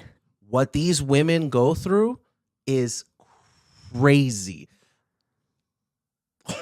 Like, I'm just like having flashbacks to some of the situations so as a recap, a high school girls soccer team flies to like Canada, and as they're going over the Canadian wilderness, their plane crashes and they're stuck there for years. So the things that they have to go through just to survive, and it takes place in the past while they're surviving in the wilderness, and the present, like 25 years later, and like what it does, the PTSD, the trauma, and like how they're trying to live a normal life after living as savages in the wilderness for years. That changes people, Absolutely. right? So Yellow Jackets just absolutely top tier. And it's still something that I really recommend you I guys would to watch watch. it. I would watch it. The acting, Christina Ricci, You'd watch that? I would.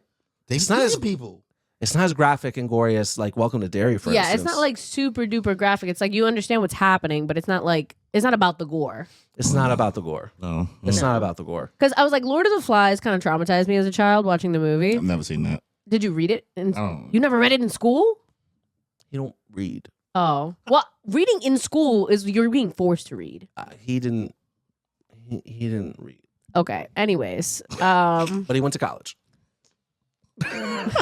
Yeah, Kimmy, you should watch it. But yeah, I was like, I could deal with that. It was a little traumatizing, but like it's I figured out doable. how to cheat on book reports at a really young age. That's crazy. But Listen, anyways, I'm what's resourceful. next on your list? Another thing, and we're sticking with the horror theme, guys. Alien Earth came out on Hulu this year. Now, of course, this is from the Alien franchise led by the director Ridley Scott.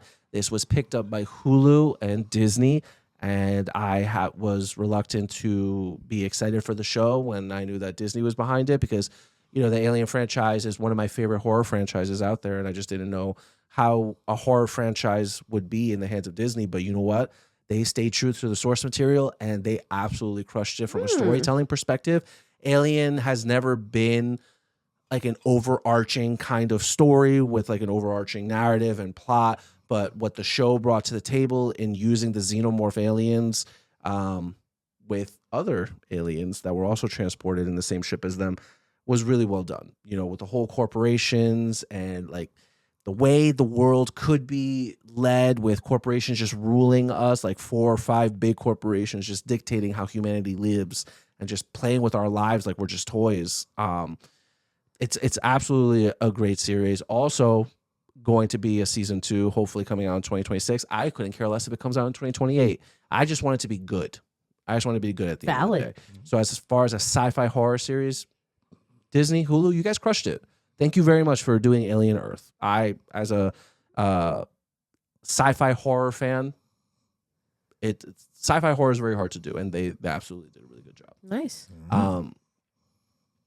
Sticking on the sci-fi horror, this was a great year for horror in general. We are doing Predator, Killer of Killers.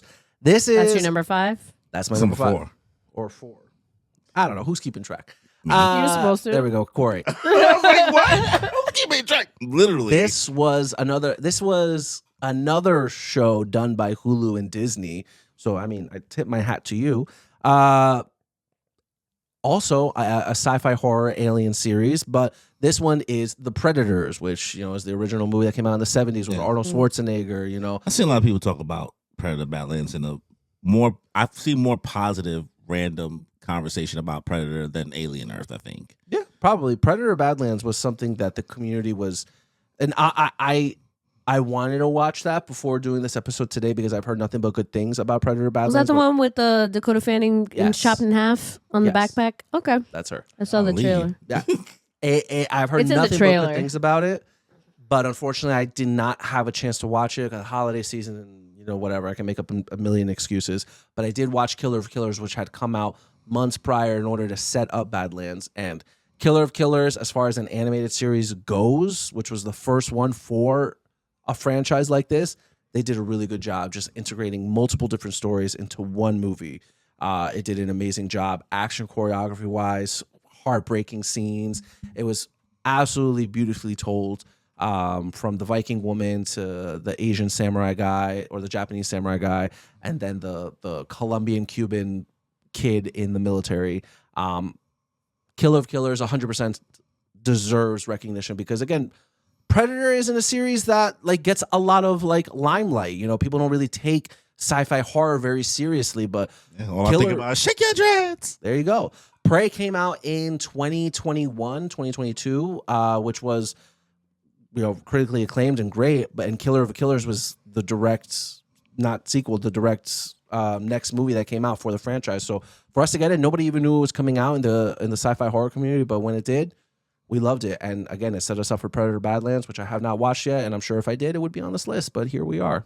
So moving forward, sticking on the horror topic, as we previously discussed on this very episode and the one before, Welcome to Derry, a hit from HBO.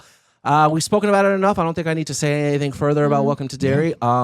That just watch it.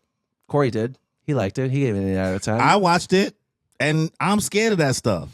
And this wasn't good. This wasn't bad. Sorry, this wasn't good. No, it's fine.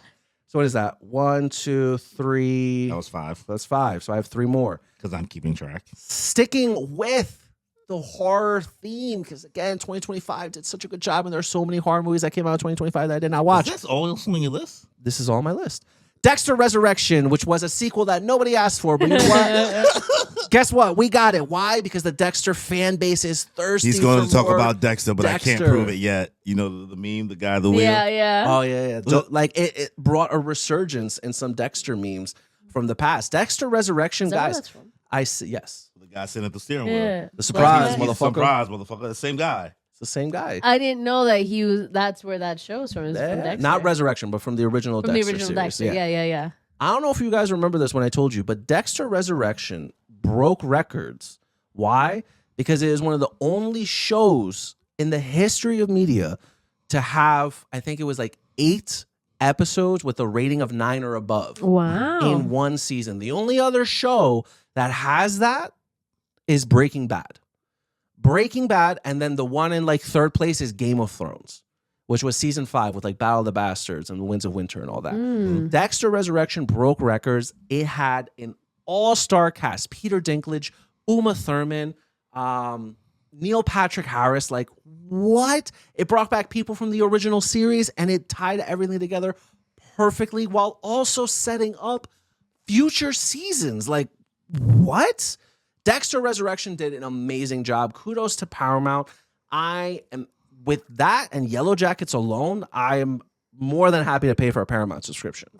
I'm so excited. Dexter Resurrection, season 2, I think coming out in October of 2026. It was just announced. So Wonderful. Watch that.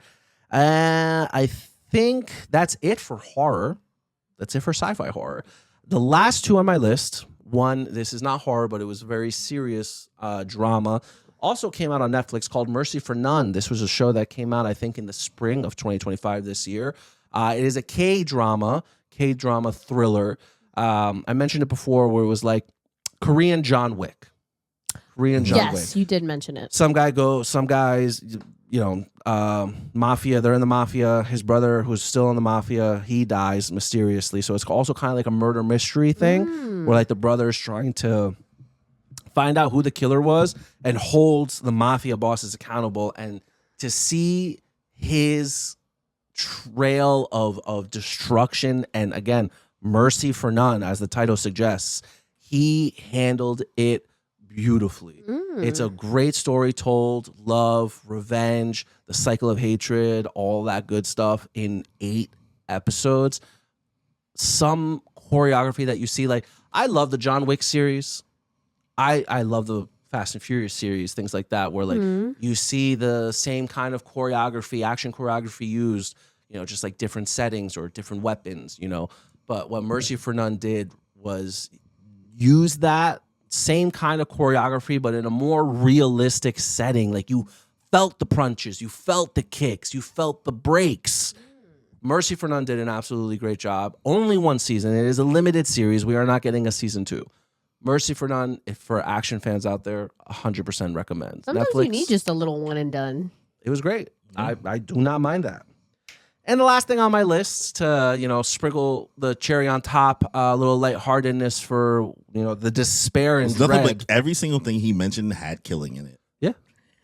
Yeah. He loves what he so loves. to put the cherry on top of all the despair and dread that is my list, K-pop Demon Hunters. Wow. Yeah. Who would have seen that coming as my last pick? I loved K-pop Demon Hunters despite the sourpuss that sits beside me. Yeah. I'm the sourpuss. You are. K-pop Demon Hunters broke the gumption. records. Huge records. It went, and so does Taylor Swift. It went to cinema, and it broke records. K-pop Demon Hunters. I don't like musical guys. I've said that time and time and again. Yeah, Wicked, whatever. Go blow yourself. But K-pop Demon Hunters. Oh my days! I loved most all of the songs. I listened to them on Spotify. I still do it now. The action scenes, the girls themselves made me laugh. The start to finish, the chemistry between all of them in Huntrix, great. I have zero complaints. Animation, first of all, an original story, which we haven't seen in a very long time. The whole moon. We have to save the whole moon. And a story about like people of color. Yeah. So like that's 3 for 3 right there. No, K-pop Demon Hunters. I mean, we loved it. Fantastic. We saw them at the the Macy's Day Parade. Yeah, that was pretty cool. I very much hope that the 3 lead singing women, they've been touring recently and performing left and right, and I hope to become like real life Huntrix. They very much bring the vibes. They did great in the Macy's Day Parade. So yeah, I don't know what else they're doing on touring, but I mean, I'd be beside myself if I did not mention K-pop Demon Hunters for this year. I think it really did stick out. I mean, Halloween just passed. I mean, how many people dressed up as a character? As one of the Saja boys. Yeah. Right? One of the Huntrix girls. Like, I wish you were beside yourself. But go ahead. I am not beside myself because K-pop Demon Hunters, fantastic. Honestly, maybe even more so definitely more so than anything I added on this list. Nothing really compares to the popularity that was K-pop Demon Hunters this year. If there was actually one pick for the year, I definitely think that was animated movie of the year for a fact. Yeah. I mean, without a doubt. I think so. But that's my top 8 for the year. Yay. Yeah, I'm not here to debate about that. We're just here to just give our lists. Yeah. So I'll watch episode whatever to hear us talk about K-pop Demon Hunters. Yeah, we've done it already this year. All right, so my 8. So my first one on the list is Takopi's Original Sin. We spoke about it already. We even spoke about it last episode. It is a short 6-season anime in which 6 episodes. 6 episodes. Yes, I said 6 season. Oh, baka.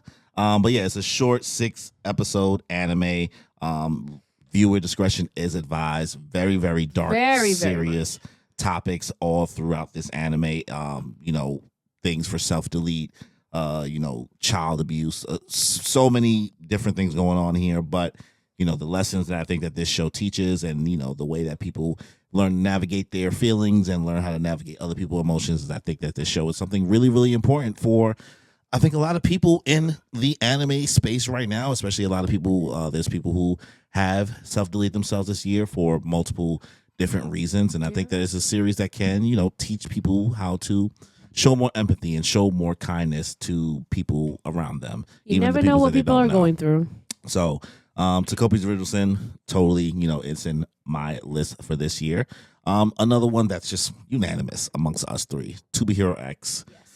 Sang his praises millions of times over. Full package. Gives everything you want in the anime. Yes. Great action. Even looks weird at one point because of the animation, but that's part of the plot. So it's like, I don't think it looks weird. Well, for some people might think the first 2 episodes looks like Diet Arcane, right? So, that take with it what you will at that point. The intro's still not great, Danny. It is what it is.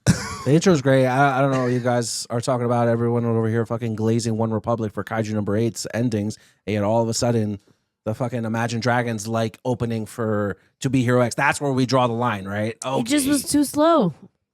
Whatever. Okay. You want to do it again? You want to give it's not. Listen, it doesn't deserve the award for worst opening of the year. That still goes to Gachiakuta. Yes. Yeah. Oh, now I'm just saying, it could. Anyways, To Be Hero X, we've sung his praises 1,000 times. We'll say it again. If you have not watched it and you are an anime fan watching this podcast, you're a superhero fan. Why are you not watching? Yeah, if you're a superhero fan, if you liked My Hero Academia in any capacity, whether it be the first season only, the first 2 or first 3 seasons, and then you were over, if you watch this, what are you doing? Even though the last episode is coming out, while we're recording this, I'm going to say Pluribus.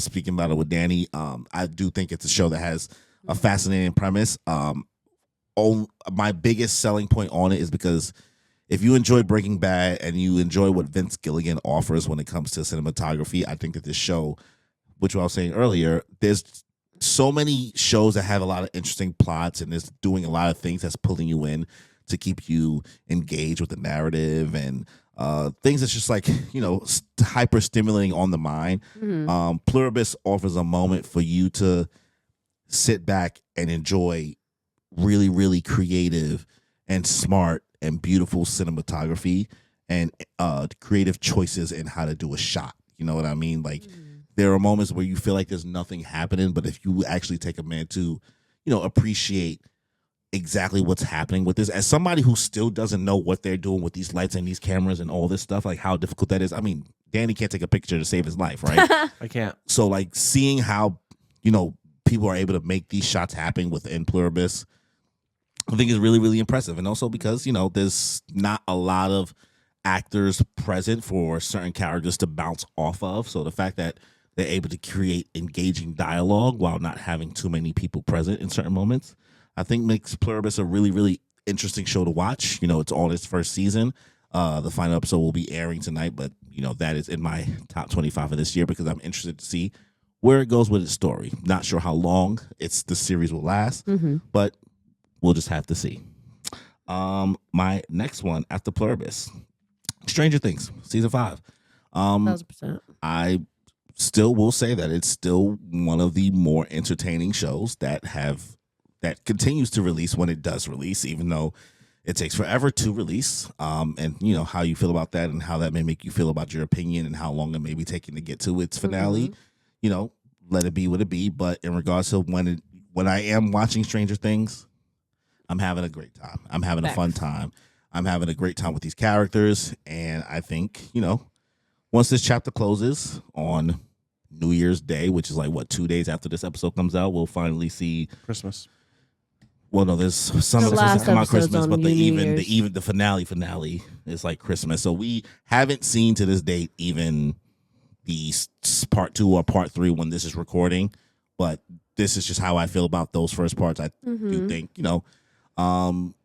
say goodbye to a series. Yeah. You know what I mean? Say goodbye to a cultural moment that happened in 2016 with an original idea that, that's not, it did its own thing and caused a resurgence for, Dungeons and Dragons, D&D. We played D&D on this podcast, and we probably wouldn't have been playing D&D on this podcast if it wasn't for what Stranger Things did for that game as a whole. You know what I mean? True. So Stranger Things, definitely one of the shows. The first 4 episodes of season 5. Yes. Is what you're putting on. Yes, essentially. And 2025. And when this comes out, sure, just finish the whole thing, right? Yeah. Just finish the whole thing. We The know whole it's season going to will be out. good.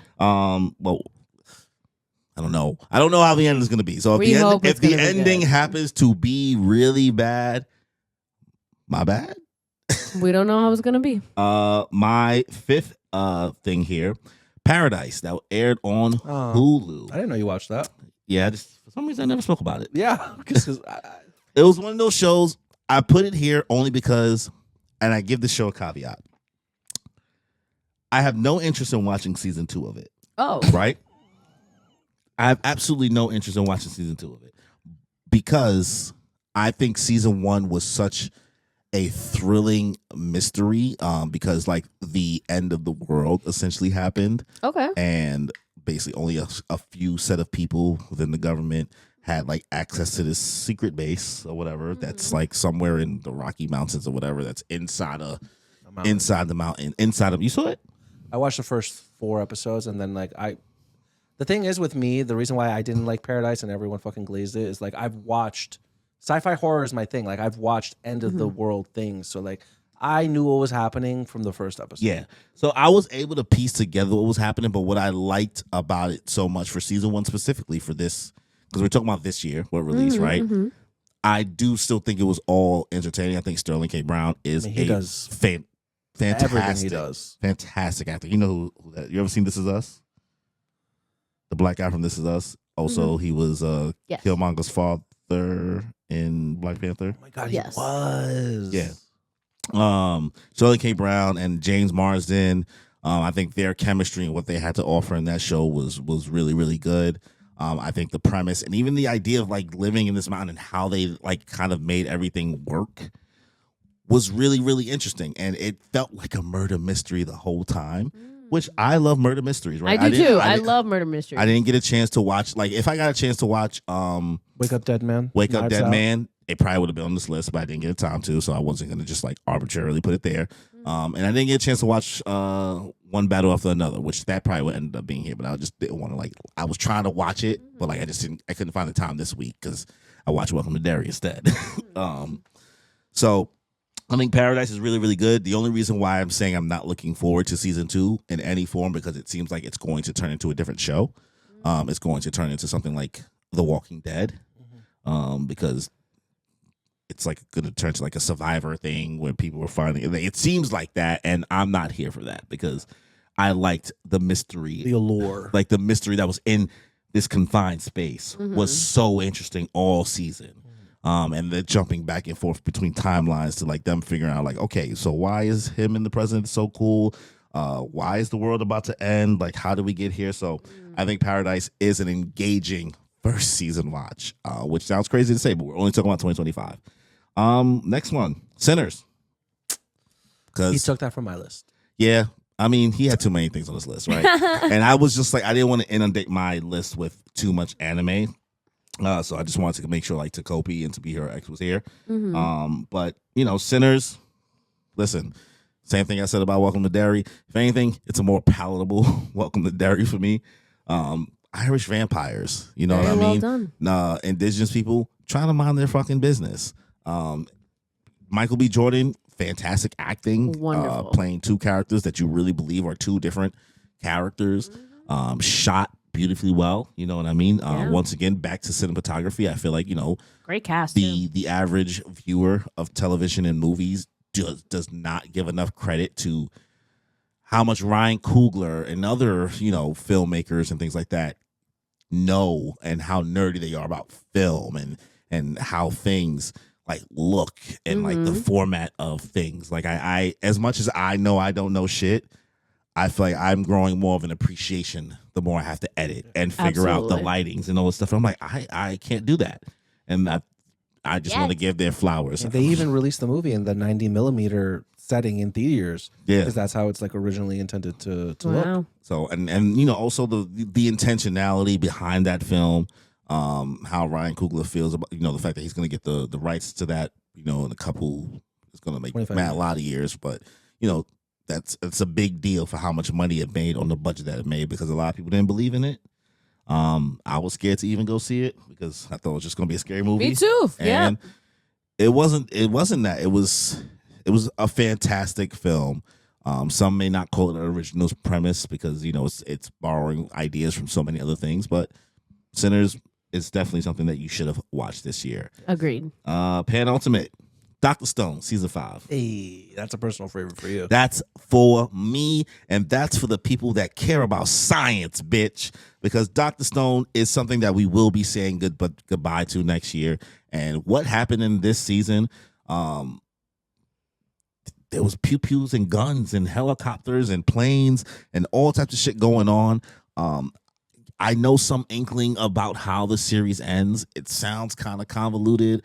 But I don't really care. What I enjoy about Dr. Stone is it's fun, it's educational and fun, right? Yeah. But it's hype and like it's fun, and I keep saying it's fun. The characters are funny and they're enjoyable to watch, and their dynamics and the chemistry between these characters, even though at no moment do I truly think that somebody's really gonna die.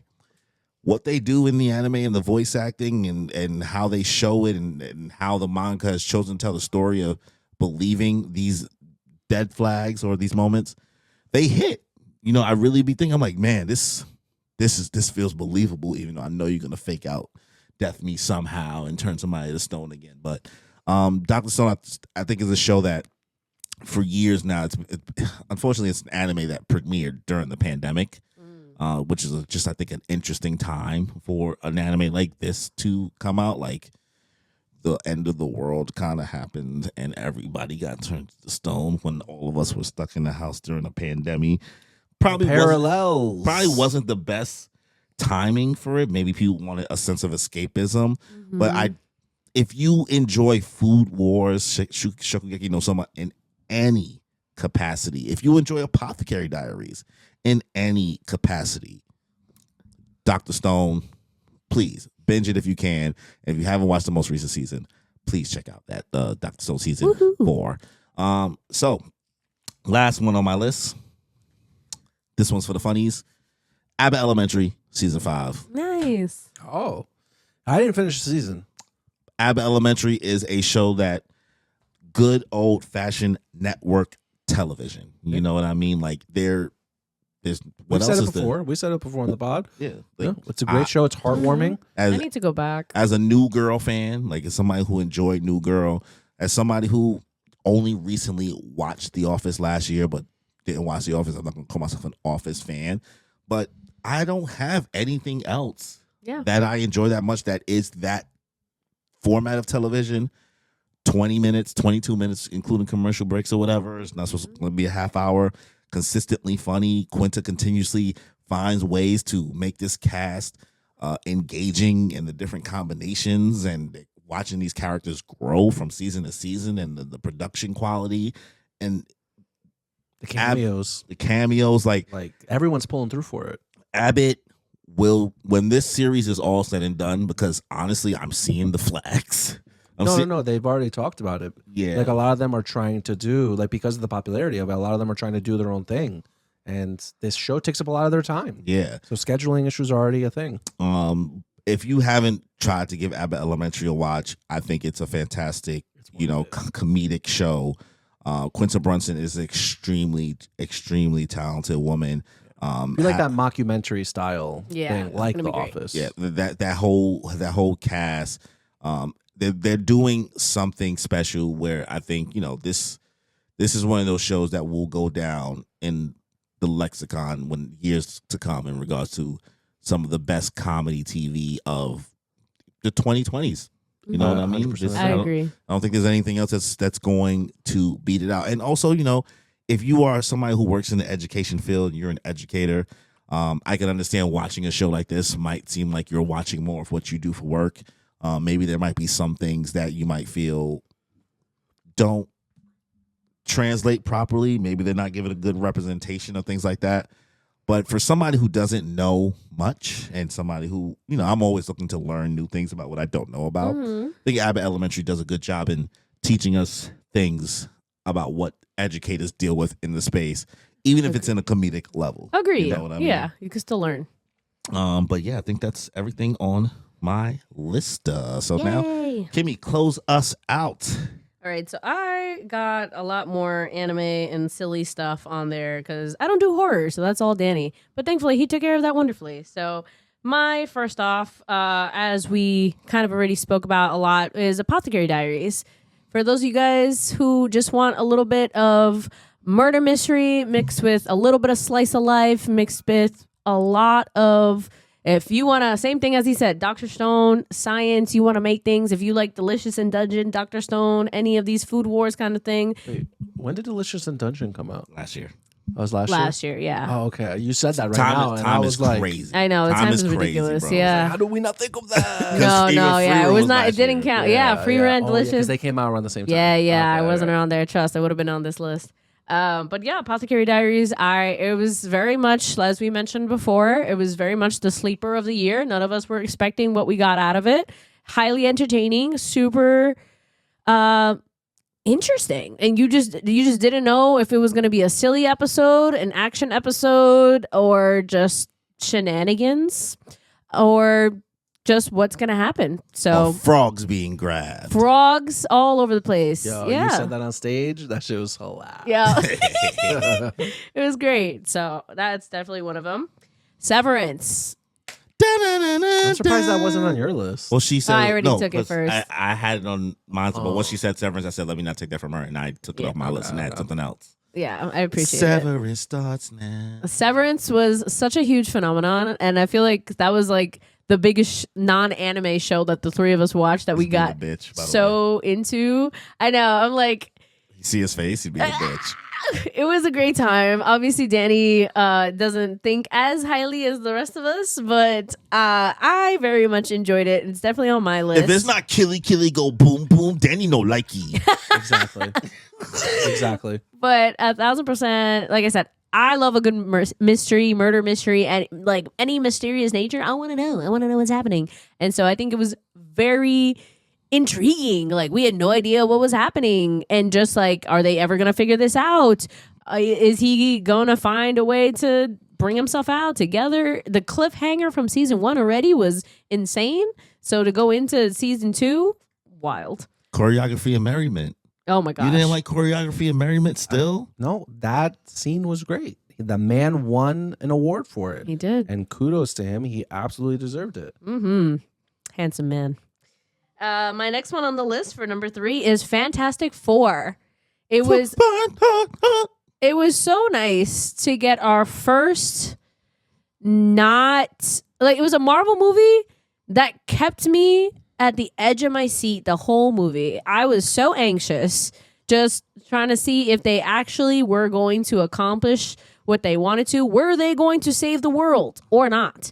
But genuinely, the whole world working together in order to be saved was, first of all, I haven't seen something of that nature of like the world versus a thing that wasn't like necessarily like a war against like aliens or something. You know what I mean? Like we all have to work together as a goal to do something.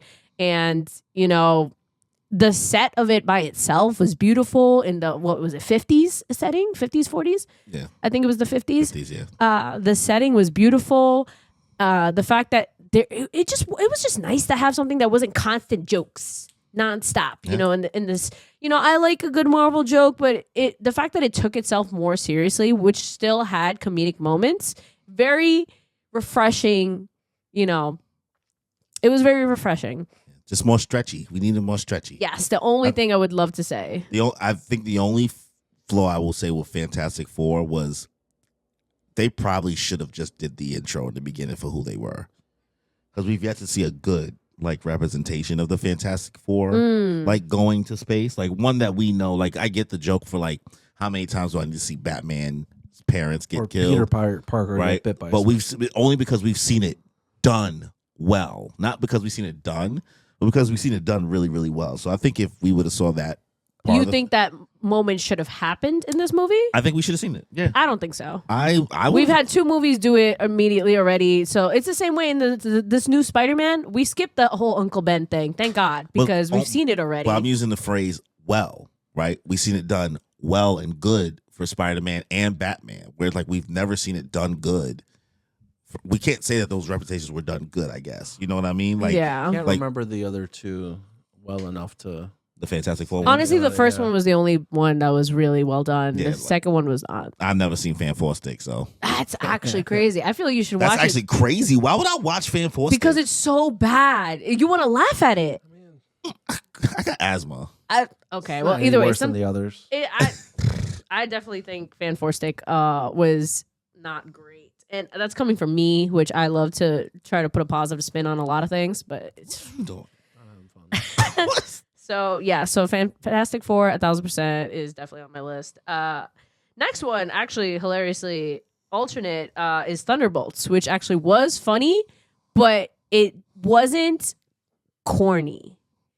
There was I mean, it had its classic Marvel quips. It did have its quips, but it didn't feel. I won't say it's corny. Exactly, it wasn't corny, and it was the first Marvel movie in a the long Russian time. Guy was corny, actually. Well, he was intentionally corny by himself, but that was like the what? David Harbour's character. yes, the red guy. Hopper, not Hopper. Is that wait, how did I say it? I said Hop. Oh no. Yeah, but he's not Hopper in You're this. talking about the character in Stranger Things. Yeah, yeah, but I was see my accent. I thought I was saying it correctly. Hopper. It doesn't matter. Hopper. Hopper. Your Sounds like you say accent does come Harper. out there. Hopper. I was like, anyways, but yeah, so his character as what is it? The Red Baron? No. Red Guardian. Red Guardian. There we go. The Red Guardian. He's supposed to be like a dad humor, you know, so that's different. But it was actually really. You drive me nuts. Oh, really? It was heartwarming to actually have a Marvel movie that made you feel something. Like emptiness. Yeah, essentially, like this that really is the theme. That's this the theme. it went over suicide, wanting to kill yourself, and just feeling alone. No, it did in a very subtle way. It did. I'm saying self-delete. Oh, Oh, she was trying to save us. And replace in Oh, replacement of the other words you're using. I'm not going. She was going for it. sorry. I'm gonna say all the words. Self-delete. We can edit that out. Unaliving. Yeah, unaliving. But yeah, just going through like that terrible feeling of depression and taking itself seriously in that aspect.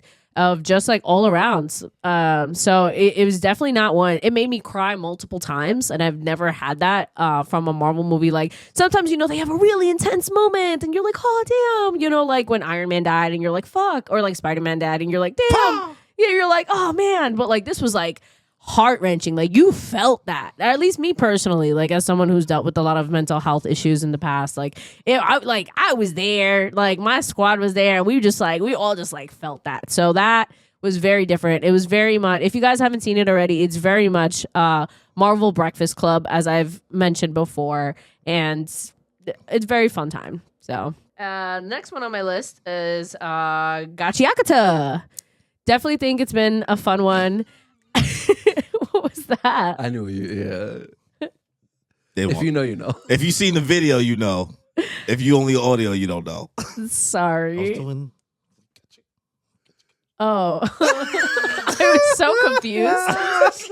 Let me explain it. Sorry. Anyways, Gachiakuta has been really impressive, and it really helped fill my soul of this is exactly what Fire Force should have been, which has been really nice to know that, oh, actually, yes, the author worked under the Fire Force author. So I'm like, okay, great. She took everything and learned the good parts of what this should have been and turned it into something even more intense and very well thought out. So love that. It's been, and it's also really just nice to see an anime have more than one black character, you know? Great representation there, great music. We glazed it last episode, but Gachiakuta, I'm looking forward to season 2. Good. I'm glad to hear you guys say that. I didn't have faith in the first half. Listen, they had me in the first half. I was just like, this is all right. Yeah, I was like, we chilling. All right. And then it surprised me. The Raiders got introduced, and the more I see them like interact with each other, because like I watched the most recent episode, and I'm like, I like this group. Like I believe in their chemistry. Oh, the cleaners. The cleaners, sorry. The cleaners. Like yeah. I believe in the cleaners chemistry, like the more I see it like on screen. You know what I mean? It helps round out Rudo a lot. You know what I mean? He's that angsty, you know, angry kid. Like everybody else is so bananas. Yes. So like having them like try, like every time that boy tries to smile, it's embarrassing. Oh my god. It's so funny. Embarrassing. He's like this. Funny. Are you making fun of me? I'm doing my best. I'm trying to smile. You call that a smile? Are you mocking me? It's hilarious. It's great. It's great. So definitely that one is on my list. As much as Danny won't agree with me, I think My Hero Academia definitely deserved it for this final season.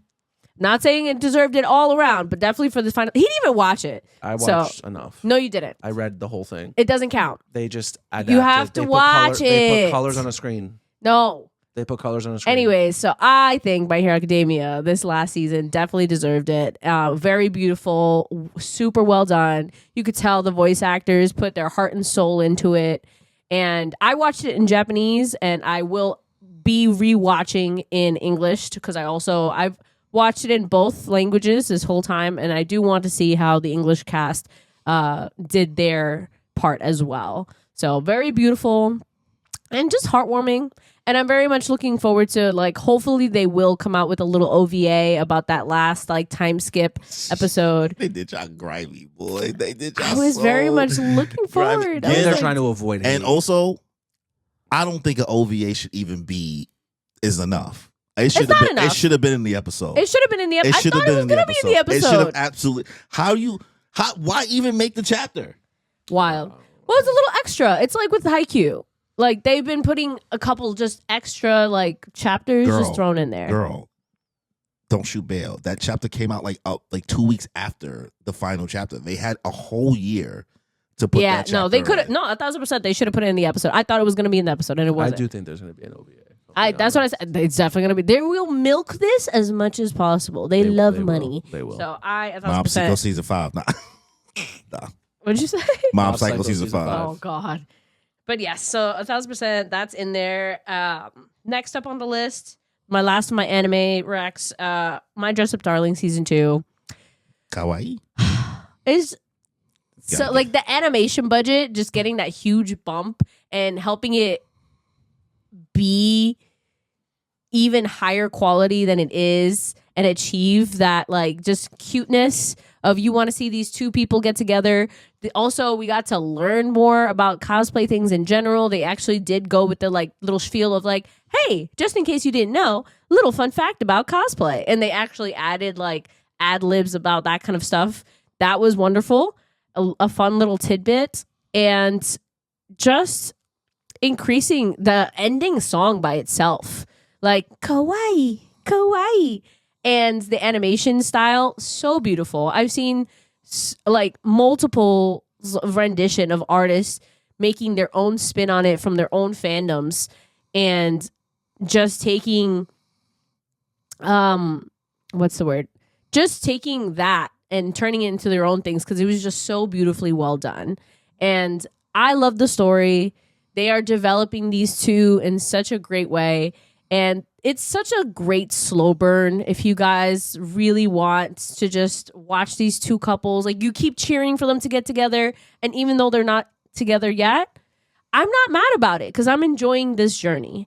So I'm very excited. And it was just such a fun, heartfelt watch. And last on my list is Superman. Superman. I had Superman, no. I had very, very low expectations for this movie.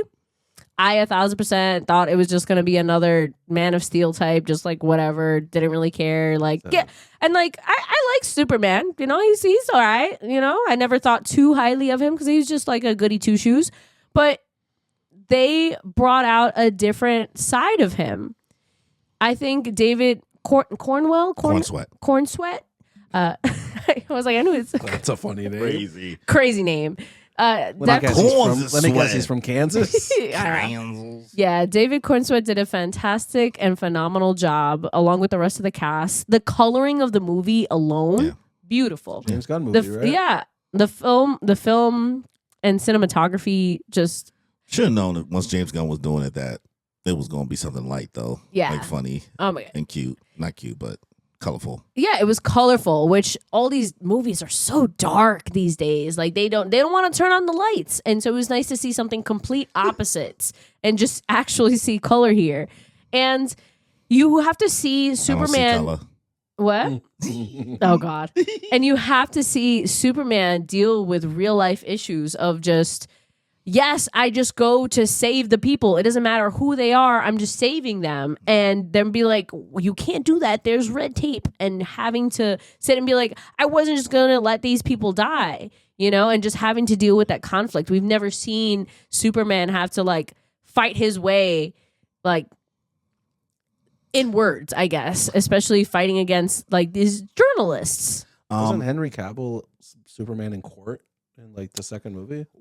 I think what maybe you might be trying to say more with this is that there was a point in time where the Superman movie got a lot of people who have a certain set of beliefs in this world in a tizzy. I didn't watch it. You know what I mean? Well, I'm adding for her, right? So I'm saying like there was a point in time where the movie was getting certain people who think a certain way in a tizzy because Superman is seen on screen doing certain things that looks like a certain representation of people, and Superman is saving the people just because they're people, whereas like it is going against what the U.S. government prefers who should be saved because of X, Y, Z reasons that might be political or whatever. And, you know, do with that what you will with that information. You know what I mean? I think one of the best parts of the Superman movie is if you get to watch 50 Cent incarnate in Lex Luthor. That is, I think, watching just a pure hater on screen. Crazy. It's I mean, 50 Cent might as well be Lex Luthor. Yes. You know what I mean? Like, if any, like the level, like his level of hate for Superman was so enjoyable to watch. It's so intense. Even if you, because I hate Superman as a character, right? That's just never been my thing. I'm not a Captain America guy. Right. Like, I'm just like those goody two shoes characters that don't have. I'm sure people in the comics are going to tell me, yeah, in this comic, there's this level of nuance. And if you read this issue, there's this level of nuance. Bitch, I barely read books. You got me messed up if you think I'm going to read different comic book runs. I read manga because it's one storyline. But for what most representations of Superman we have in Captain America, is a goody two shoes character that it's like America. You know what I mean? Like you are the shining face, and you are everything we should strive to be. So what they did in this movie, I think was just a really, really good way to kind of meld around it. And it really worked well with Lex Luthor offered in doing that. Like I don't think the movie would have been as fun without him. You know what I mean? So there was a duo in my opinion with that. Also, this is the first time we get to see like Clark and Lois like really have like that like chemistry between each other. So that was really nice. Like they were like, you could tell they were gonna jump each other's bones. I never seen the OG Superman, so I don't want to say that like the old ones with Christopher Reeves. So I've never seen the super old ones, so I can't say in that aspect. But at least like definitely didn't get anywhere near that in Man of Steel. Yeah. So love that aspect. And Supergirl. Yeah. That Supergirl surprise showing up. Trailer came out. Looking forward to that. That's Miss Targaryen herself. Yeah, seeing this side of Supergirl. Like we always know she's been like, we've seen her grumpy. We've seen her just like be, you know, like, or be the complete CWs. Opposite. Yeah, CW Supergirl. It was just Clark clone, essentially. The Arrow's just Batman. Yeah. Exactly. The Arrow's Batman, and this Supergirl is essentially just Superman. It's just the same personality. But this one, it's complete different.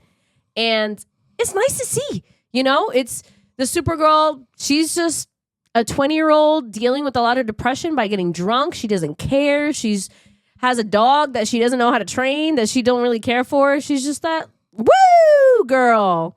But at the same time, it's like, hey, you got to deal with all these powers. So it did a great lead up to show us, hey, there's more in store in this new year upcoming, and I'm excited to see the new Supergirl because of it. All right. Well, that's everything on Kimmy's list. That's our 25. Yeah, this again. That 25th pick is One Piece. Yeah, 25th is One Piece, even if she don't think so. But she's watching it, and it's there. And listen, if you're not going to catch up in 2026. You still got time. But yeah, thank you guys. This episode still ended up going longer than we thought. Damn. It always happens. We're yappers. Yo, it was funny because it was at like 1:30 or 1:40 when he started. And I was like, we're doing all right. We're doing all right. And I'm like, yo, we're not doing that. We're gonna cut out a bunch. We're not doing not that much. It's not that much, girl. Like 10 minutes total max. Maybe like 5. But yeah, thank you guys again for this wonderful 2025. I'm not sure if you've seen the stupid ass meme from the dude that played SpongeBob on Broadway. Which one? This kind of couldn't get no better, but it keeps on trying. That one? I don't know what you're talking about either. Well, whatever. I know who you're talking about. I just don't know. Whatever. I was gonna do like a little reference and do the Ethan Slater dance. So this kind of year couldn't get no better, but it keeps on trying. But I'm not gonna keep on going. Whatever. Thank you guys for checking out Moon Pieces 25 pieces of media that you should have been watching of 2025. Make sure you guys subscribe. Wait. One last thing. Do you guys last year? I think we kind of achieved our goal, as Danny said, that we collabed with a lot more creators. Do you have a goal for 2026? 10,000 subscribers. 10,000. We said that 10,000 subs. Okay, but anything else? We need more. We're gonna be part of the One Piece Rivalry this year. Wow, that's a big wish. Yeah, maybe we'll see. It's like a big multi-stream with like mad different creators in the One Piece community, which like I don't think we'll ever get invited to. But maybe. But some of the biggest creators in the space are like on there. They just for one day they stream for like 8 hours as a big group in like a rotating door. It's okay. It's kind of a big deal, but Danny wants it to happen. If I have to pick one, that's our goal. What about you?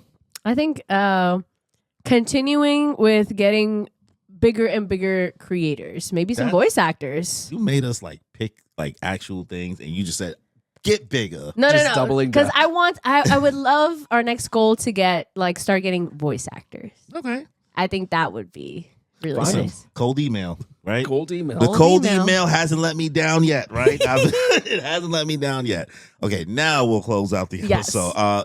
Thank you guys for checking out this episode of the Moon Piece Podcast, the final episode of 2025. We will see you guys back in 2026. We hope you guys had a great holiday, a great Christmas. Hopefully you guys have a great new year. Stay safe. If you lost some loved ones during this year, condolences to you. If you brought somebody into this world, you got kids and you got those things, little things running around, congratulations to you. What? Little things. Little things. The creatures. If you got a dog, if you got a cat, if you got any of that in 2025, congratulations to you. There's been probably plenty of up and downs. It's been a crazy year for everybody. There's a lot of things going on to the world, and hopefully, we can continue to strive to bring a place of, positivity, comfort. Yeah, all of those things. We do talk about real shit every now and then, but we just, try to make sure we do what we can for you guys here at the Moon Piece Podcast. So subscribe, leave a like, leave a comment, hit the notification bell, do all of that. Make sure you guys are checking out all the streams we have going on the channel. Kimmy continues her journey through the One Piece anime. She's officially starting the Skypiea arc, this week or tomorrow once we record this. So she's almost to where you guys really want to see her at. She's getting through Kingdom Hearts. She'll probably be done with Kingdom Hearts by summer. Wow. You'll just be done. So who knows what you're gonna do there. Me and Danny will probably be finished with Sailor Moon. Maybe also in the summer. So maybe we can watch that Peach Girl anime. Oh my God, yes, that should be our next thing. It's gonna be our thing. But I want to rewatch with you. Yeah, you can watch us watch it. Chat. Damn, okay. You watch One Piece. You can watch us. Cory watches you watch One Piece. I watch you watch One Piece. You can watch us. You can't sit with us. You got your own little. You can make a guest appearance. You already saw it. You're just gonna be there being like, I know everything that happened. It's been 20 years. It's your fault. Sure, she don't be remembering Sailor Moon stuff. I mean, we are bigger fans. It's true. Oh. We do know more about Sailor Moon. Okay. I'm just saying, when this shit is done, she's never fucking with us ever again. Oh my God. But yeah, thank you guys again for coming through. And on that note, y'all, see you in 2026. enjoy your life. Bye. See you. Bye. I thought, yeah. I know. I got him.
You